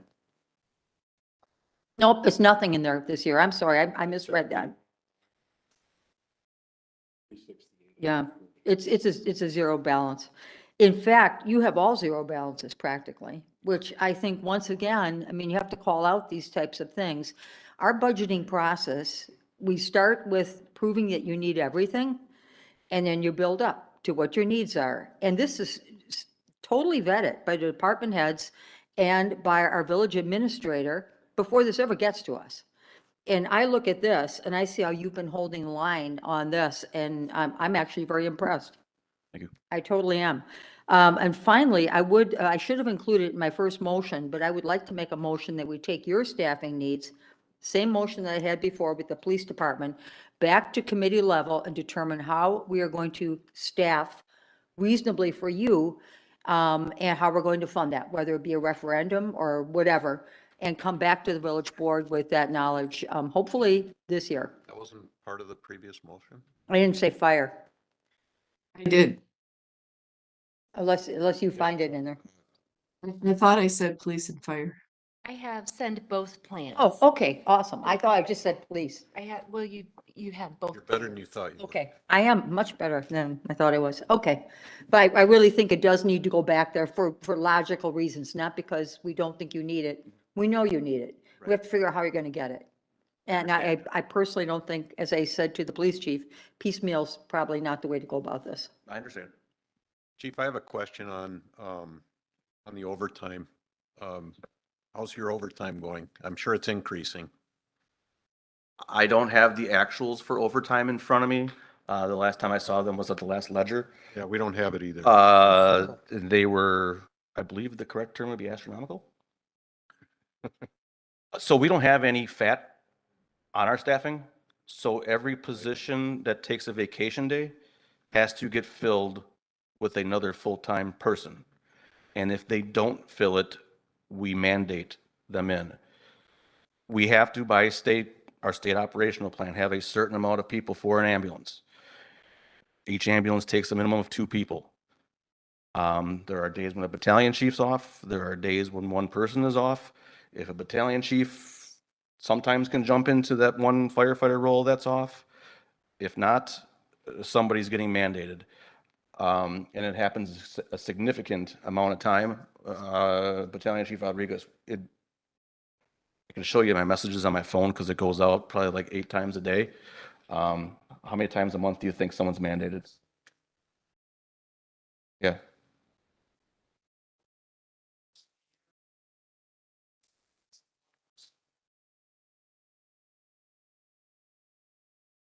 So out of 15 full-time staff, we're probably talking in the neighborhood of 60 times. So my thought on this is that when we started looking at full-time staff way back when, after the referendum failed, we were basically paid on call at that point, right? With very few full-timers. And the POCs were getting so much overtime that it was actually beneficial to bring on a full-time person Correct. Are we in that state again where we may be able to bring on a full-time person and drop, and I'm not saying pay the entire thing, but take a significant reduction in overtime and put that towards a salary of a firefighter? Without the exact number in front of Yeah, me. I know it's gotta kind of be very close. speculation right now, but we've done this before and paid for a significant portion of a salary. I do know that I'm over budget already. If I could help respond to that too, but one of the challenges with fire staffing is the three shift nature. So to really address the overtime, you can't add one position, you have to add three. And that's what makes it a little bit tougher to try to make that math work. In one of the plans that we do have, that was in our presentation, kind of like a 4-year plan or whatever you want to call it, we did have a 4-year in there. There was one of the options that was actually in a union contract, there's a position called a flex position, which is basically somebody Monday through Friday, 7 to 5. That one person could alleviate at least part of a shift of overtime Monday through Friday. And we do have an easier time bringing in what we call paid on premise in the evening because they're not at their regular jobs. That is one option, but it wouldn't also be sustainable because it's just not an ideal position for someone to be in. Well, as public safety and you go through this, I mean, it's something to consider and, hopefully you look at that as well. Thank you, Trustee Hudson. Okay, so I'm confused again. So we're spending overtime money, but in the 2022 year-to-date numbers, it says we've spent nothing. So where are we accounting for the overtime that we see listed in front of us? Or, so are these real numbers or are they not? They are the numbers as I had it last Wednesday. Now, after the issues we had with IT, some of those numbers may have been lost and not re-entered by the time I had sent out the spreadsheets. And as I had said in my email last Friday, I would take some of the year-to-dates with a grain of salt. Just given I don't know what entries have all been made yet and which ones we're still looking to recover. So is the overtime accounted for in the numbers that we're seeing, or are we dealing with a question mark? So the overtime numbers that I typically see on my monthly basis are not actually in the overtime budget line, which is, I believe, $60,000. They usually show up more often in the actual line for the regular salaries. That's what I'm asking. Yes.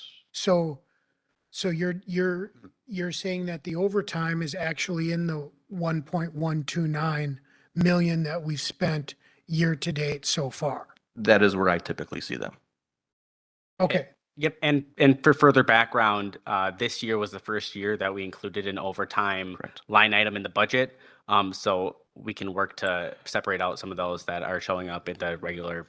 So, And in addition to that, there is no line item on their timesheets at this point in time for them to mark it there.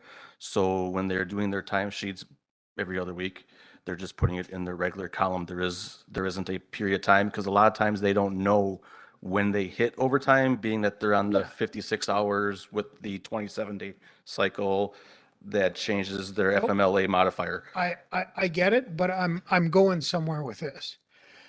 So the overtime is already built into the 2023 budget. So including an extra $60,000 for overtime is not accurate, It's beyond that. but it's already in the numbers. It's in the built. It's built into the budget correctly. It's not reflected in the normal budget. Yes. So can we take that $60,000 out? Because it's a double counting. It's, if I can, I think the confusion is if you're looking at 2022 year to date, the overtime is included in the overall expense. salaries. Yes. If you're looking at the 2023 budget, the overtime is not included in the, it is identified on a separate line. So if that's the case, then the increase in salaries is substantially greater than 19.9% because the overtime needs to come out of that line because that line is overstated. But the 19.9 is between the two budgets, not the year-to-date. It's 2022 Correct. budget versus 2023, and Yes, if it but isn't the- included in that line. But the that is correct. 2022 budget includes overtime in that line item. The There's, 2023 does not. if you look at the That's what you column, just said.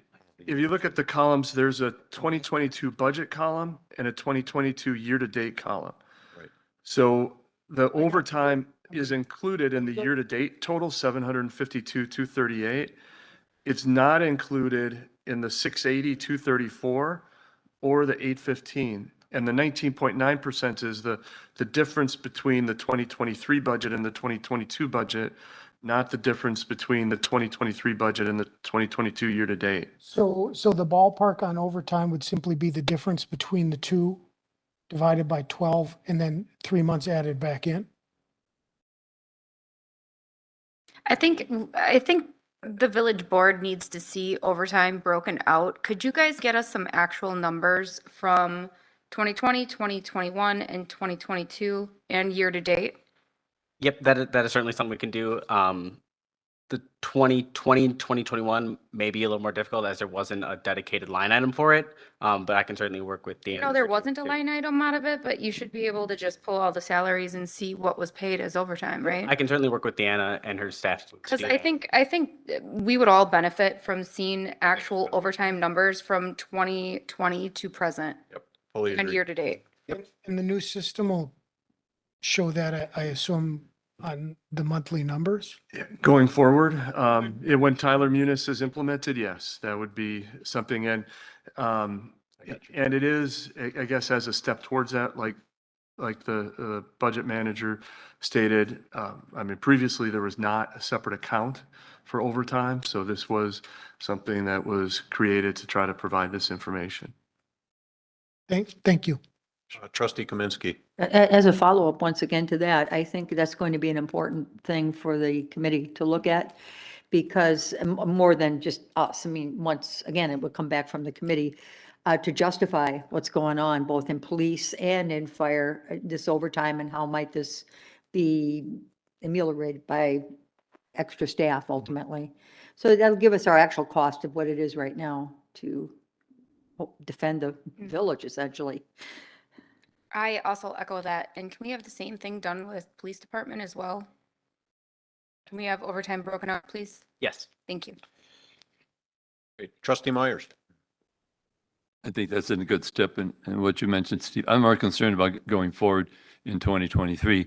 But is it also possible that new timesheets could be developed, that they could break that out for the employees? That would be part of the Tyler Munis Yeah, that'll be implementation. part of the Includes payroll a system. timekeeping system. I'm looking for it. There's a lot of stuff that's in there, Steve, okay? Right now, we're dealing with a particular item. I'm asking that it be included in the study. If it is already, your answer to me is yes, please. That's all I'm asking, that it be included with new timesheets. But if that's, the answer is yes, did you say yes? I'm sorry. Yes, the Tyler Munis system includes a new timekeeping system. Trustee Baum. Matt, one of the things you said is that the insurance, part of the reason the insurance has gone up is because people have made different elections to have additional family members put on the insurance. Not family members, changing to a single plan to a family plan. So That then puts the family on the plan.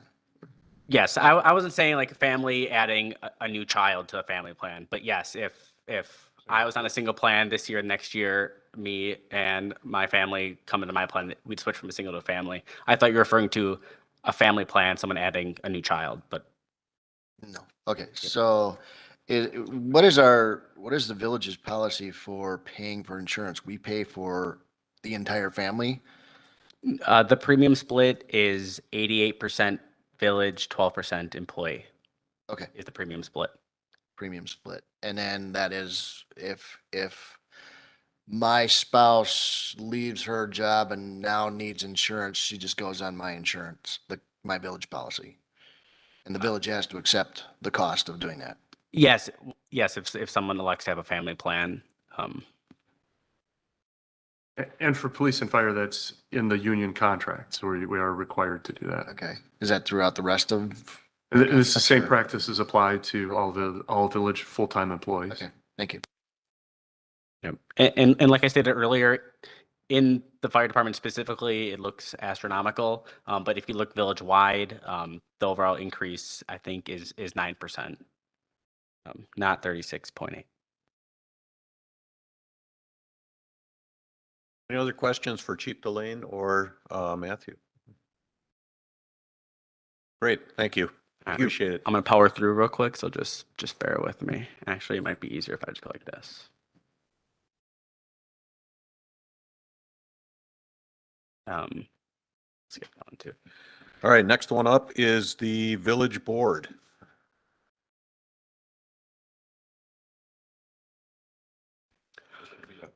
There are no major changes to the 2023 recommended budget for the village board. Good. Committee, I anything? have a question. Yep. Thank you. Jan Miller. Thank you. On the village.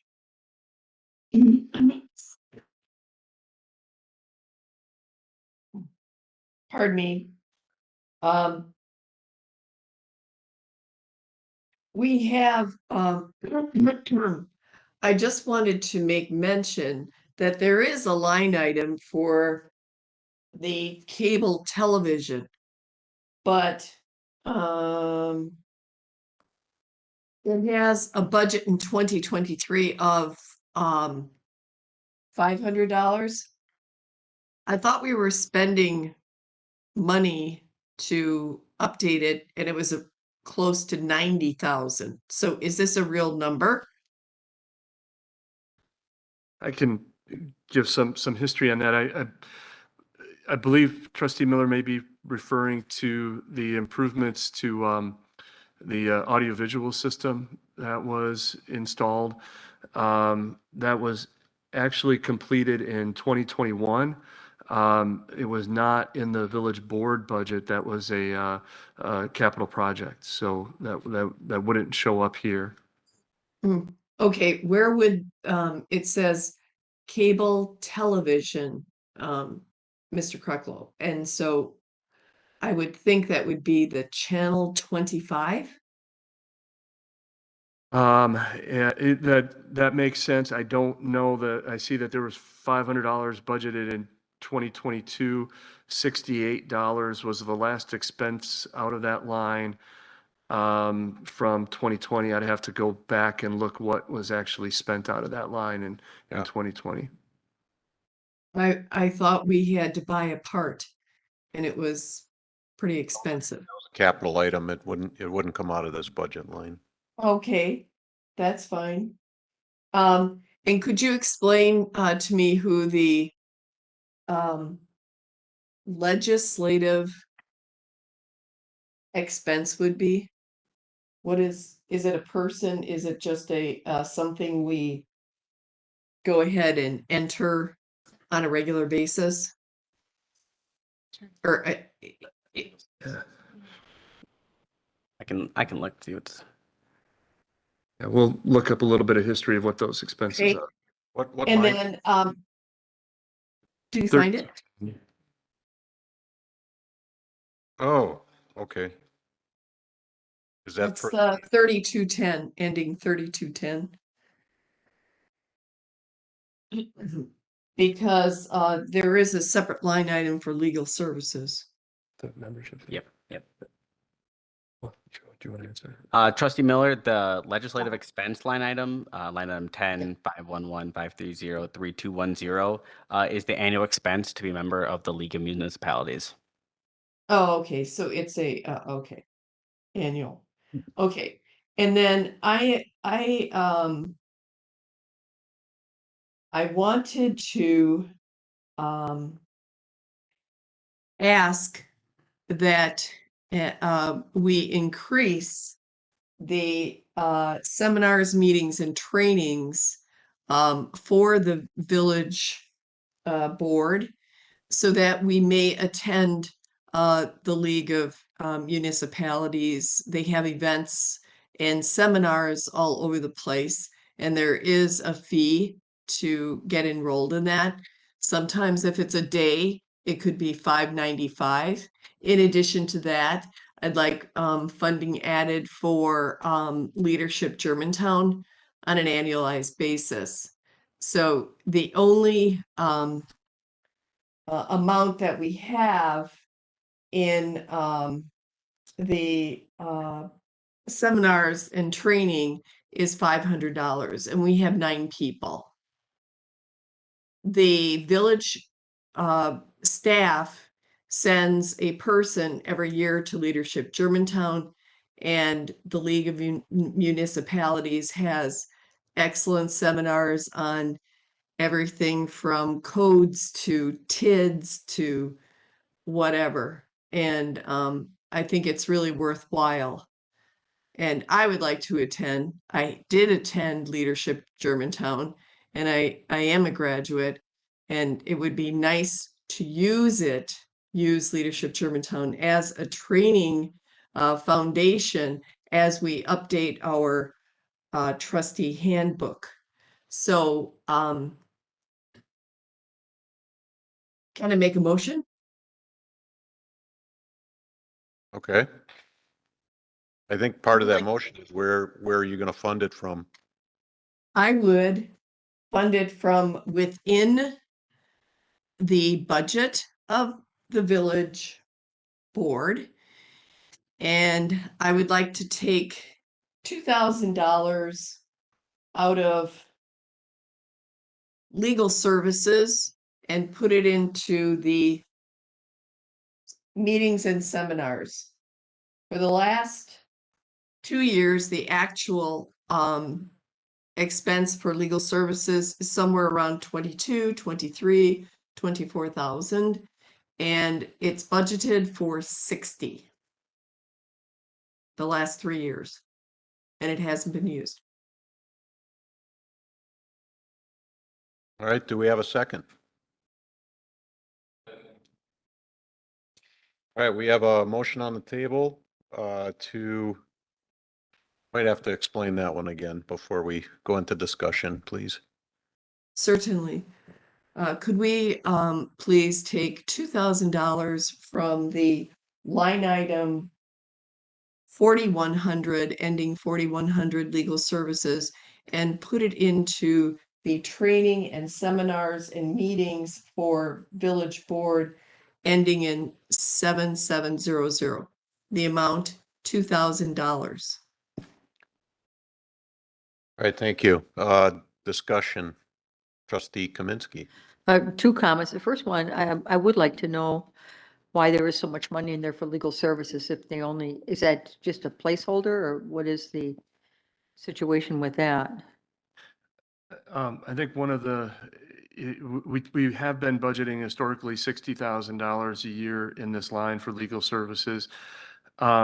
Depending upon what the village attorney is working on, and I think with some of the tax increment district activity, some of the utility issues, more of his time was billed to other lines. This is one line.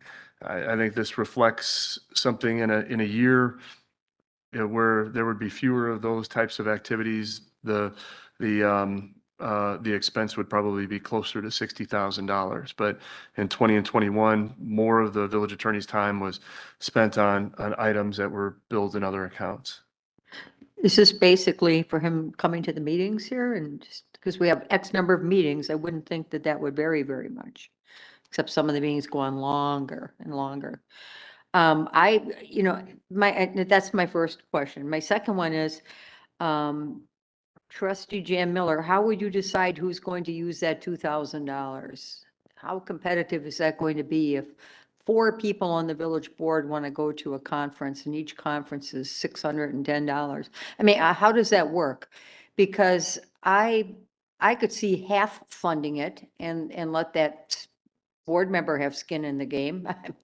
I mean, because I don't feel like I am personally, it's up to me to educate myself because I ran for this position. And that's just my personal feeling. And it's up to me if I want to go to one of these conferences and spend that kind of money, which I have in the past, and write it off. Yeah. But that's why I think the $2,000 would be pretty much like, who gets it? When I think I brought this up last year, but we get a stipend on a monthly basis, right? Just a little stipend. Yeah. But- So that's how I view that as being used for events, for the village. T. Myers. That'll take care of your mileage and things on that nature, which is the same thing for myself when I go to municipality meetings that we have every month per se. Right. But that wouldn't cover the cost of the seminar itself, though. It would not, no. And that's all I'm saying. that Although we would do cover- have, well, we've got $500 in, so you're right, that wouldn't cover, yeah, a seminar. So- Trustee Hutt. Well, Mhm. I guess,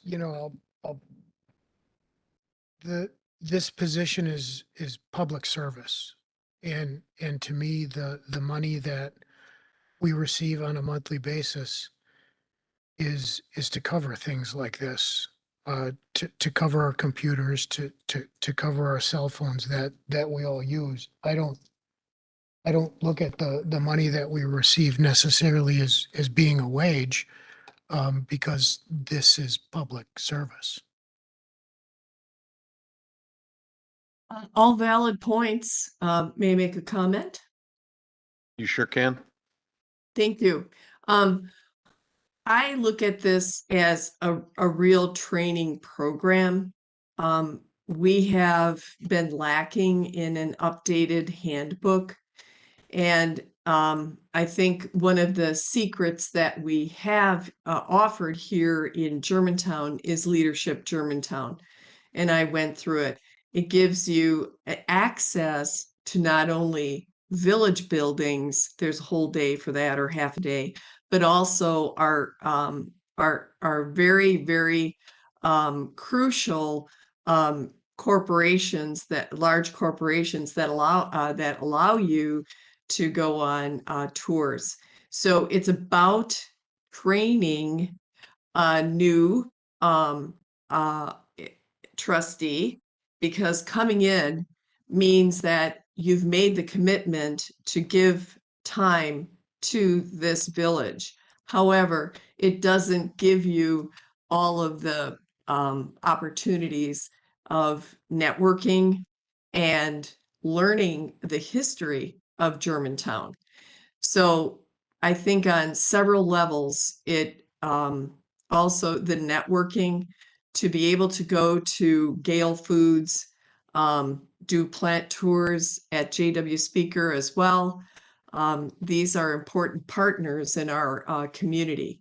The village staff in Germantown sends someone every year. As part of a training or a seminar, as well as the school board, as well as the police and the fire departments have also participated. And it would be nice if we got an opportunity as a training program to go to at least one seminar, and it might be only one person a year, but if we can get two people, that would be great. And $2,500 would cover two people. And perhaps one or two other seminars. There are some things that are webinar as well. And I think that if we want to continue to engage our village trustees, that we should have opportunities to learn alongside the people that we work with at the village staff, as village staff people and the other community members.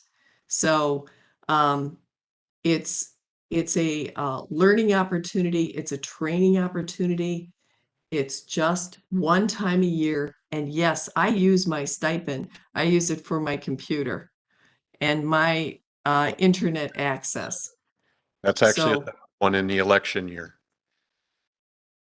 Pardon me? You get a stipend and, every month. The one for I the know. is right after election. Once you're elected, you get I think it's $300. Okay, whatever it is, but you do get an allowance for,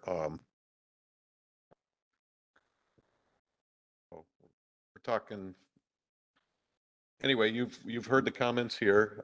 Trustee Hudson, no? Okay. All right, we have, a motion on the table to move $2,000 from item 4100 to line item 7700. Any further discussion? If not, all in favor, say aye. Aye. Aye. Opposed? Aye. Opposed, raise your hands. Motion fails.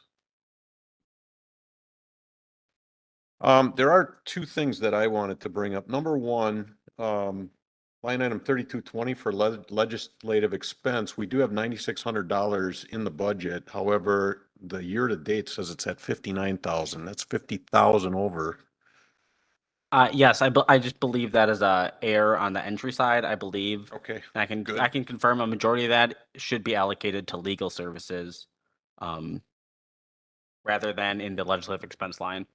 I agree. That leads into my other one is that we need to review that $60,000 and if it's relevant or not. But please look at that. And if you can give us an update at the next meeting, I'd appreciate that. So is that the same with the overspend in 2021 also?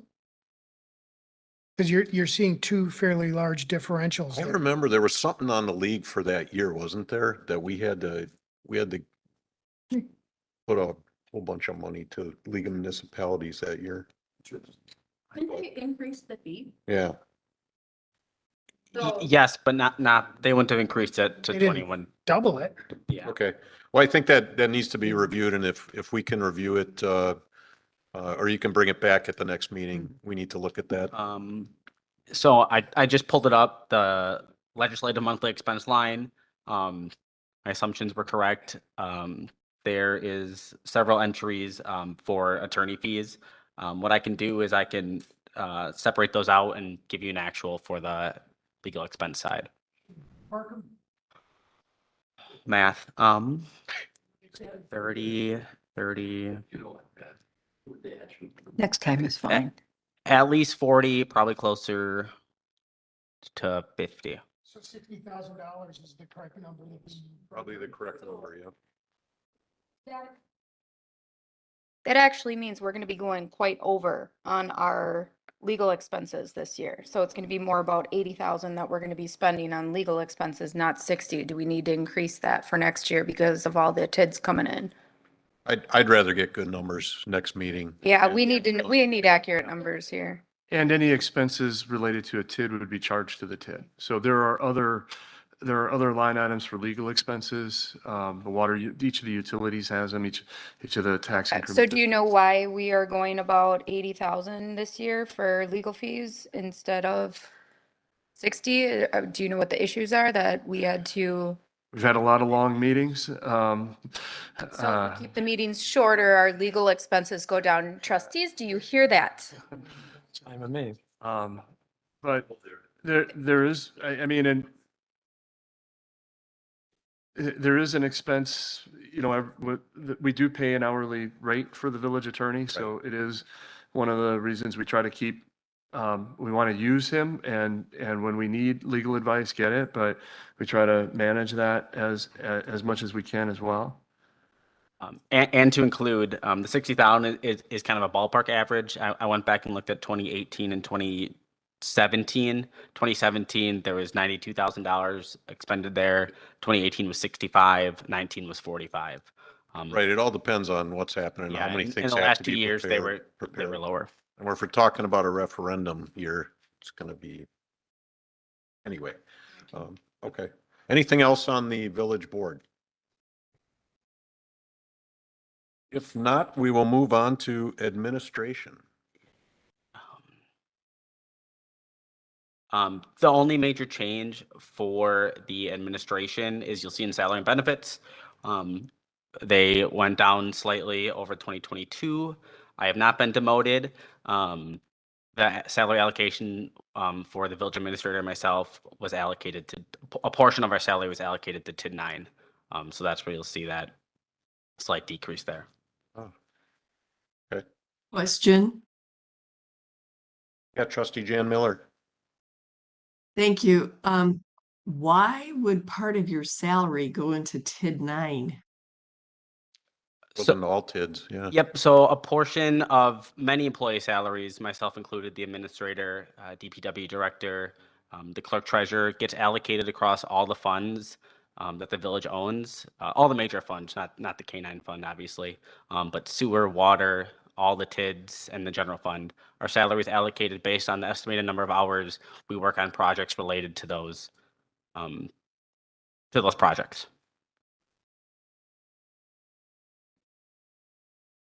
Trustee Pieper. What can you tell me about this wellness expense? So we budgeted $50 and year to date, we spent 11,485. That is, This expense. the program is the Go 365 program, which was started last year and is continuing. So there were a couple of changes in the way it was budgeted. Previously, there was a wellness expense and a wellness employee reimbursement. Those were two lines along with the wellness risk assessment. So there were three different things that we did. We had somebody come in once a year to do an employee wellness health risk assessment that was paid for out of one account. There was an employee reimbursement So pretty much all three of these accounts, you can add them up and kind of Yes. get it from there. Yeah. Okay. Yeah. So that was a much more succinct way to state what I was trying to explain. That's all put under, for the entire village staff, Correct. that's all under. That's all under administration. Okay. I have a question. Yeah, trustee Jan Miller. What is line item 5,500 for vehicle?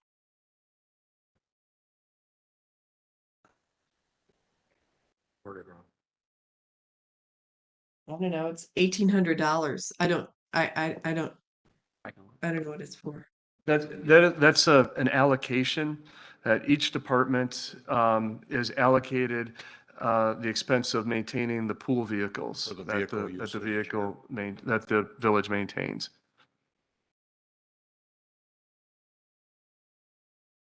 Okay. Anything else on administration? Okay, if not, we'll move to the clerk treasurer. Before you is the 2023 recommended clerk treasurer's budget. As you'll see on the expense side, 2023 is not a heavy election year. So you'll see some of the decreases in salary and wages for election workers, as well as fringe benefits. In addition, the operating supplies and expenses in a non-election year, it is about 7,000 less than in an election year, about half compared to an election year. On the revenue side, you'll see it's up about 14%. About 30,000 of that is hotel motel fees, or hotel motel taxes. My apologies. And in addition, there is an increase in the assessment letter fee from $50 to $60 that you'll see in the public charges for services line for about $7,000. And there are no capital requests. And this is just for clerk's office. This is just clerk. Essentially, what I budgeted here is what it costs to run an election. Okay. Any questions? Any comments? Trustee Baum? Missing numbers on this, why? I see under clerk's office, 1,100 is missing and 1,850 is missing. Yeah. Who's that in? Shifted allocations to 514. Are you? There's a note there.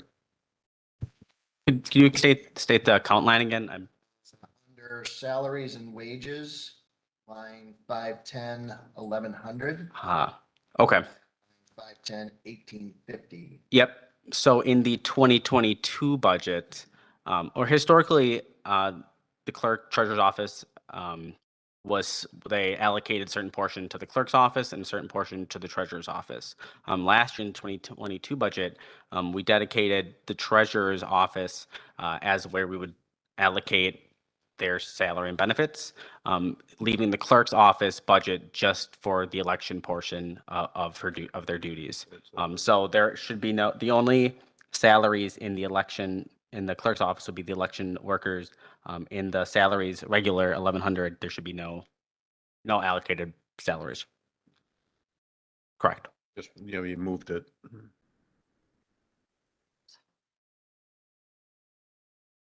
Correct. Question, please. You're done, Dave? Okay. Yes, I didn't know if trustee he was- Miller. Thank you. I didn't know if he was done. Line item 4200, it says accounting and auditing. Is that Baker Tilly?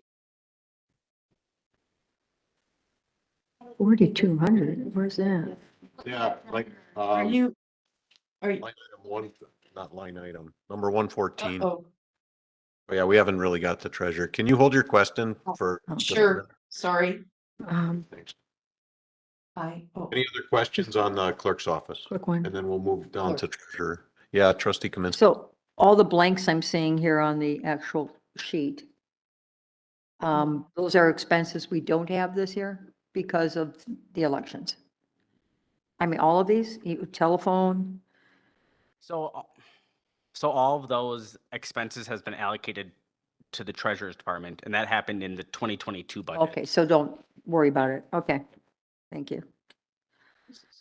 If you compare the 2021 budget to the 2022 budget, you'll see a large increase in the treasurer's department with those shifts. Got it. Okay. Okay, thank you. Anything else? Good, then we will move to the treasurer's office, or treasurer/accounting. Oh, that should just say treasurer. My apologies. Again, there are no major changes on the expense side in the treasurer's department. You'll see, again, that slight decrease in salaries. That is for allocating a portion of the clerk treasurer's salaries to TID number 9. The fringe benefit, a slight increase. There's been some changes in the treasurers on their staffing side, where someone may have elected or switched their health insurance or elected health insurance where they previously hadn't. On the operating side, in terms of operating supplies and expenses, there are no major changes. On the revenue side, the major change would be the increase in investment earnings. As our investments have been maturing, we've been reinvesting them in higher yielding investments. And given our current fund balance and the projected cash flow throughout the next year, we thought it was a rather safe move to increase the interest earnings. Okay, one thing, trustee Jan Miller did have a question about Line item 4200, please. 200 and Yep. what that includes That accounting and auditing line item is for Baker Tilly. for Baker Tilly. Okay, Yes. Thank you.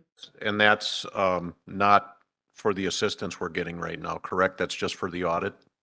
If you look at, we're budgeting for 2023, just the audit.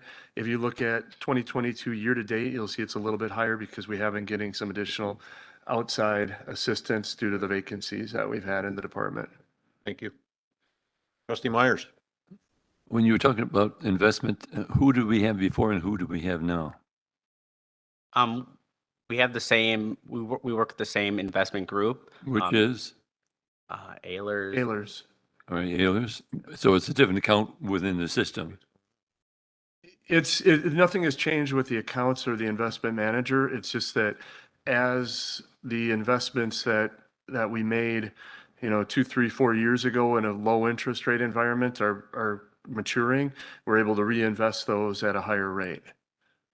Thank you, Steve. Further questions? All right, let's move on to assessor. There are no major changes in the 2023 recommended budget. The operating supplies expense, the majority there is for contracted services for our assessor. There is one item in the parking lot section, and that is a total reassessment for the Village of Germantown in 2023. The estimated cost of that is about $50,000. Deanna? Sorry. It's a market update. So we went through a complete revaluation in 2019. So this would be just to bring us up to our ratio, bring the ratio up. So it's a market. It wouldn't be a walkthrough one. It would just It be would a not. book valuation, revaluation. And it would just be where needed Oh. from the assessor. Determine that. And if I could just add, well, and they look at sales data and they update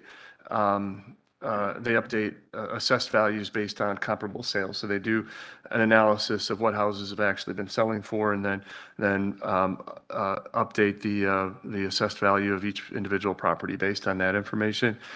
And it is something I would, this, if there's a handful of things on the parking lot that I would really recommend, and this is one of them. We are approximating about 90% of market value, if that, and that may be optimistic. It's lower than that. So if you recall, 2-3 years ago, we did a reassessment and there was a lot of sticker shock. The longer we wait, the more the sticker shock. So this is one, as you're thinking about, parking lot items, this is one I think that staff would strongly recommend. Trustee Myers. I would agree with you, Steve, because it's just like the water deal, when we didn't raise the rates and all of a sudden, PSC says, this is what you got to do to get the minimum. You get out too far, and if it's in, it should be around 93%. And if did he ever, he doesn't have a sheet that he actually projected, but we haven't been utilizing that. So are you guessing that it's probably 89 or something, or? Yeah, it's the ratio of our assessed value to equalized value is below 90% at this point. It should be 93, but thank you. Trustee Kaminsky. Just a quick comment. I'm sure it all evens out in the long run, but the first quarter of this year, I know people who bought into Germantown who paid over asking price for homes. And I'm wondering how that would affect this, because that was the entire first 4 months of the year that was happening. And now who knows what's going to happen. And that's where, and a lot of times folks don't understand or haven't been informed about assessments and how that works. So a new house or somebody that just bought a house, their property may be assessed at a much closer to market rate. Somebody who's been in their house for a long time, they may be assessed at much lower than market value. So the total amount of property taxes doesn't change, but the distribution does. But what is market value, I guess is my question. Market value's been like this so far this year. It's been crazy. This is a weird year, in my opinion, unless it really evens out. I'd like to do it next year instead of this year. Well, this is for I'm with 23. Trustee Kaminsky on that one, because we're not quite sure what's going to happen with the housing market right now. I mean, we just went through a huge high and it's coming down a very little bit, but is it going to crash with the stock market? What's going to happen? I think we should hold off for another year on that. And wait until, like you said, things even out.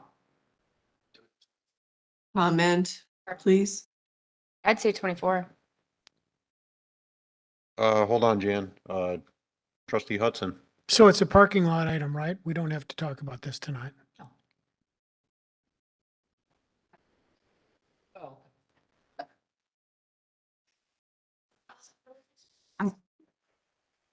Trustee Miller. Didn't know if he was going to say something. Thank you. I agree with Trustee Pieper. I think the interest rates are going up. I think the market itself is changing. And so you're kind of chasing things, and if it's going to even out, is it the best investment of our $50,000, which we probably don't have anyway? So I'm not in favor of doing that this year. It was indicated that this is a parking lot issue and we don't need to talk about it tonight. So we Thank you. Well, when we get to the parking lot items, this will come up and we can motion. I mean, you can motion it now if you'd like. I have to go there. Okay. All right. Anything else for assessor? Thank you. All right, we'll move on to data processing. All right, before you is the 2023 recommended budget for data processing. This is the department where we budget a portion of our IT needs and a variety of other things. As you'll see, the overall cost in the data processing budget is up about 10%, 17,000. You'll see on the right side in the major highlights, what I tried to do is pull out some of the bigger contracts we have in this department. Tyler Munis, the annual cost is about 127,000. MSI, while we're still on it, is 22,000 a year. And between email and support services for a variety of things, it's about 115,000. If you look at the total 2023 recommended budget, you'll see that 176,000 does not match what's on the right side of the major highlights. That is because a portion of the data processing is paid throughout the separate funds, including, or the other funds, including water and sewer. So they pay a portion. For the Tyler Munis and MSI contracts, it's a 50-50 split, 50% general fund, 25% water, 25% sewer. For email and support, it's a 60-40 split, 60% general fund, 20% water, 20% sewer. Question well, I got a big question. Number one, everybody knows that we had a failure a couple weeks ago and we lost data. And on October 17th, we are going to have a presentation at GGF about that and also some recommendations. Where would the capital or the, the hardware and the network infrastructure, is that in this data processing budget or is that somewhere else, or is it allocated across? Well, if I can jump in on that, the replacement of the server that failed was actually part of what the village board approved with ARPA funding. So that is moving forward. Actually, the plan that was put forward that is in process, unfortunately, we're about probably 2 or 3 weeks behind, where we weren't behind. If we would have been 2 or 3 weeks ahead of schedule, I think we might have avoided the issue. But the priority was public safety and replacing servers at the police department that serve police and fire, and moving some of the software, email in particular, to the cloud. When that's complete and that part of the project is nearing completion, there is a server over there that is newer, that's still supported, that has more capacity than the server that failed here in Village Hall. And that server will be moved over to Village Hall. The other thing that contributed to the failure were some outdated internet connections. And that's also something that was presented in the past to GGF and is in the pipeline for being replaced as well. There's no additional money needed for those items in 2023.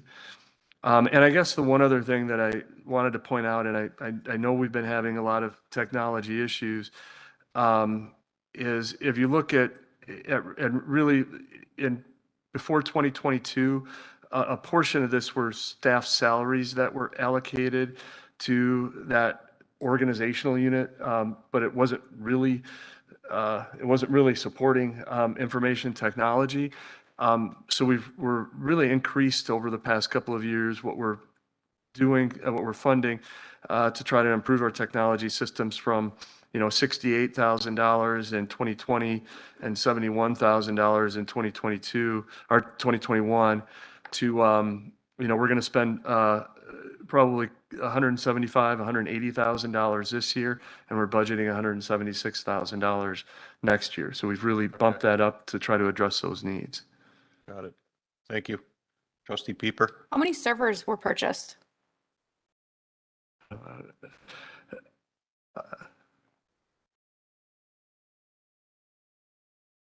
And how did the data get corrupted? That's not part of budget, but we're going over that at GGF. I'll get to why this is relevant in a second. I'm sorry, are you talking about with the ProPhoenix project? No, the servers, data processing. So you guys purchased new servers, correct? We purchased it with the project with the ARPA money. the ARPA money for the ProPhoenix project. So with that project came new servers that are being replaced over at the police station. Okay, so do you know approximately how much it was to, because servers are not cheap, depending on what servers you guys bought. It could go from maybe $8,000 to $30,000 each Well, server. I think the whole project, the whole ProPhoenix project was about 72,000.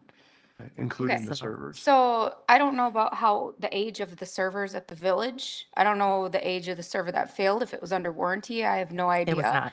No. But it was big mistake there, first off. Mhm. That was huge, and that was on Capital Data.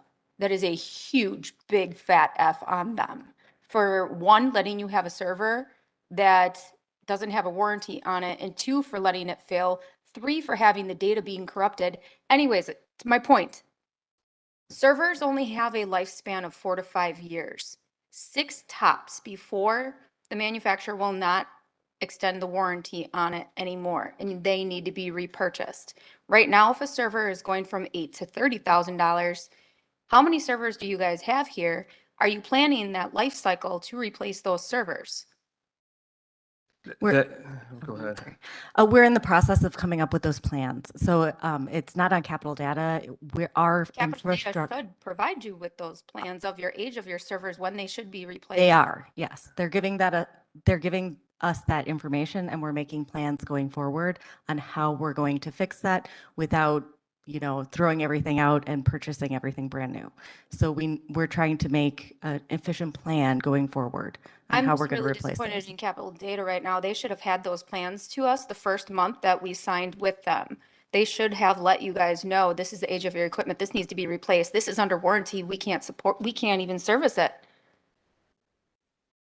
Just letting you know, maybe we need to look in the budget about our IT company, because I think they need to be replaced, tell you the truth.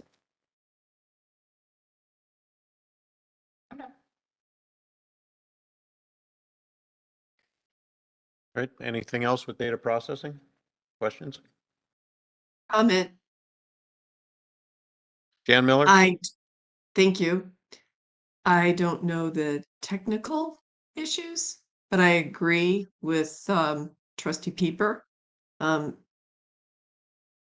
the minimum, if it's Capital Data's issue that they're not giving us a heads up to replace servers, they should be paying the data entry that we have to redo because of the loss. And based on the letter, I thought it said there were some things that we were not able to recover.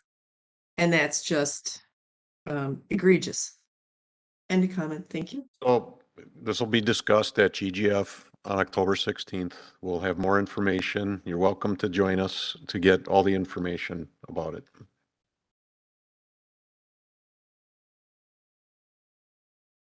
Anything else? All right, let's move on to general government. All right, before you is the 2023 recommended budget for the general government department. What is mostly budgeted here is the 2% pay adjustment or performance pay for employees throughout the village, in addition to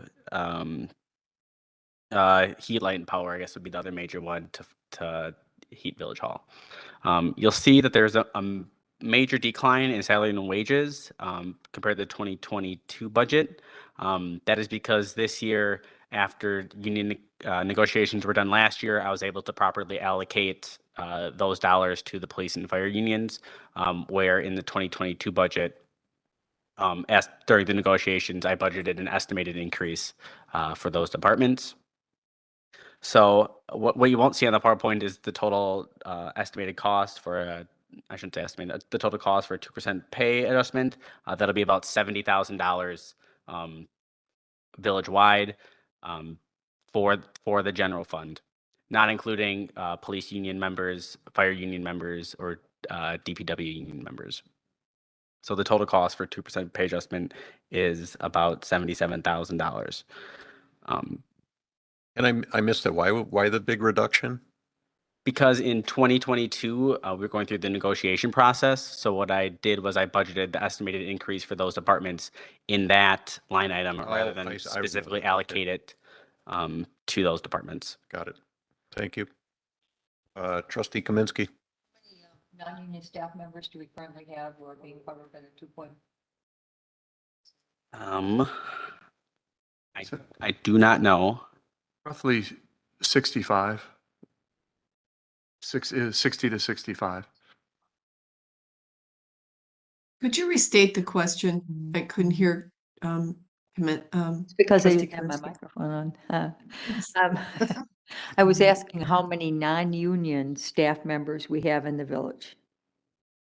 And the answer was 60 to 65, and I would like to have, when we have a chance, get an exact number on that. Yep, I can certainly provide that. Trustee Myers. Could we go a little bit further and identify what departments they're in? Yes. Thank you. Just to clarify, are you looking for only employees allocated to the general fund? Non-union. Okay.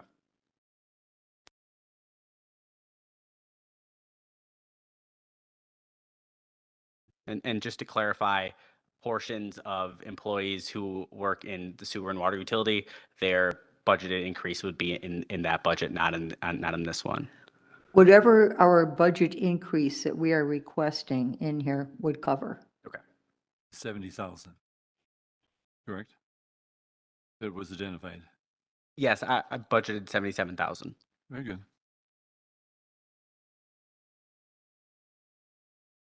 All right, anything else? Great, our last topic is health and dental. All right, That's a separate tab on our sheet as well. Yes. I'll start with the 2023 recommended budget for health insurance. The total increase for health insurance, the health insurance fund is about 9% or $185,000. The portion that the village will pay for the health plan premiums is $160,000, and the village employee will pay roughly $23,000 to $24,000 of that expense or revenue increase. I'm sorry. On the health plan expenditure side, we increased the health claims paid portion of the budget by about $160,000. This gets us closer to where our what would Carmen's title be?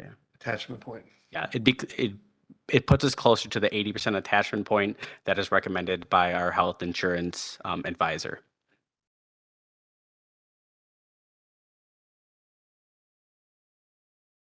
All right, committee, any questions on this? Let's move over to dental. There are no changes. No changes to the dental? Correct. Wasn't there a parking lot item though, or weren't we supposed to talk about increasing the health fund? Yeah, that was one of the recommendations with the for the surplus from 2021. The way that the village is structured, and maybe for folks who are listening as well, we're self-funded for employee health insurance, and that means that we have a fund out of which claims are paid. When an employee goes to the hospital or goes to the doctor, that goes through our administrator, who then pays for those claims out of that fund. So when when Matthew is going through the amount going in, we're putting in $2.2 million into that fund for what we anticipate to be expenses. For the last, we're doing well in 2022. We should be coming in approximately what we budgeted. However, for the 3 years before that, we did go over budget and drew that fund down from $900,000 at one point to and this is one of the final numbers we have to recover and an area we need to get back. I think when we get to the parking lot items, this would be a longer discussion, but in the $200,000 to $300,000 range. So staff recommendation is to try to use some of the surplus from 2021 to build that back up in the event that we do have another bad year. Self-funded health insurance accounts tend to be either feast or famine. Either you have really good years or really bad years. There are very few years in between. So it's important when we have good years to try to replenish the fund so that it's there when we do have bad years. All right, thank you. Anything else on health insurance, dental insurance, or anything we discussed tonight? All right, if not, our next meeting is of the Committee of the Whole is on October 12th at 6 p.m. And the one following that is October 19th at 6:30 p.m. And with that, we are adjourned. For the GGF goals. Anything that ever comes across, guys, your table during GGF regarding technology, servers, things like that. Feel free to pass it my way and I can tell you if that bid is too high, too low, if it's a bad No, I live decision or not. He does too. Servers, that's what Yeah, it is, he too. order servers. We just ordered, I think, 20 servers this month. And they're not cheap, but we go only with Dell. What are they putting? I'm Say they're not putting like HPs or Synologies or. I have the same, I have one of those. I don't know what they're, I'm what glad they I put came into to the it. There was police also. station.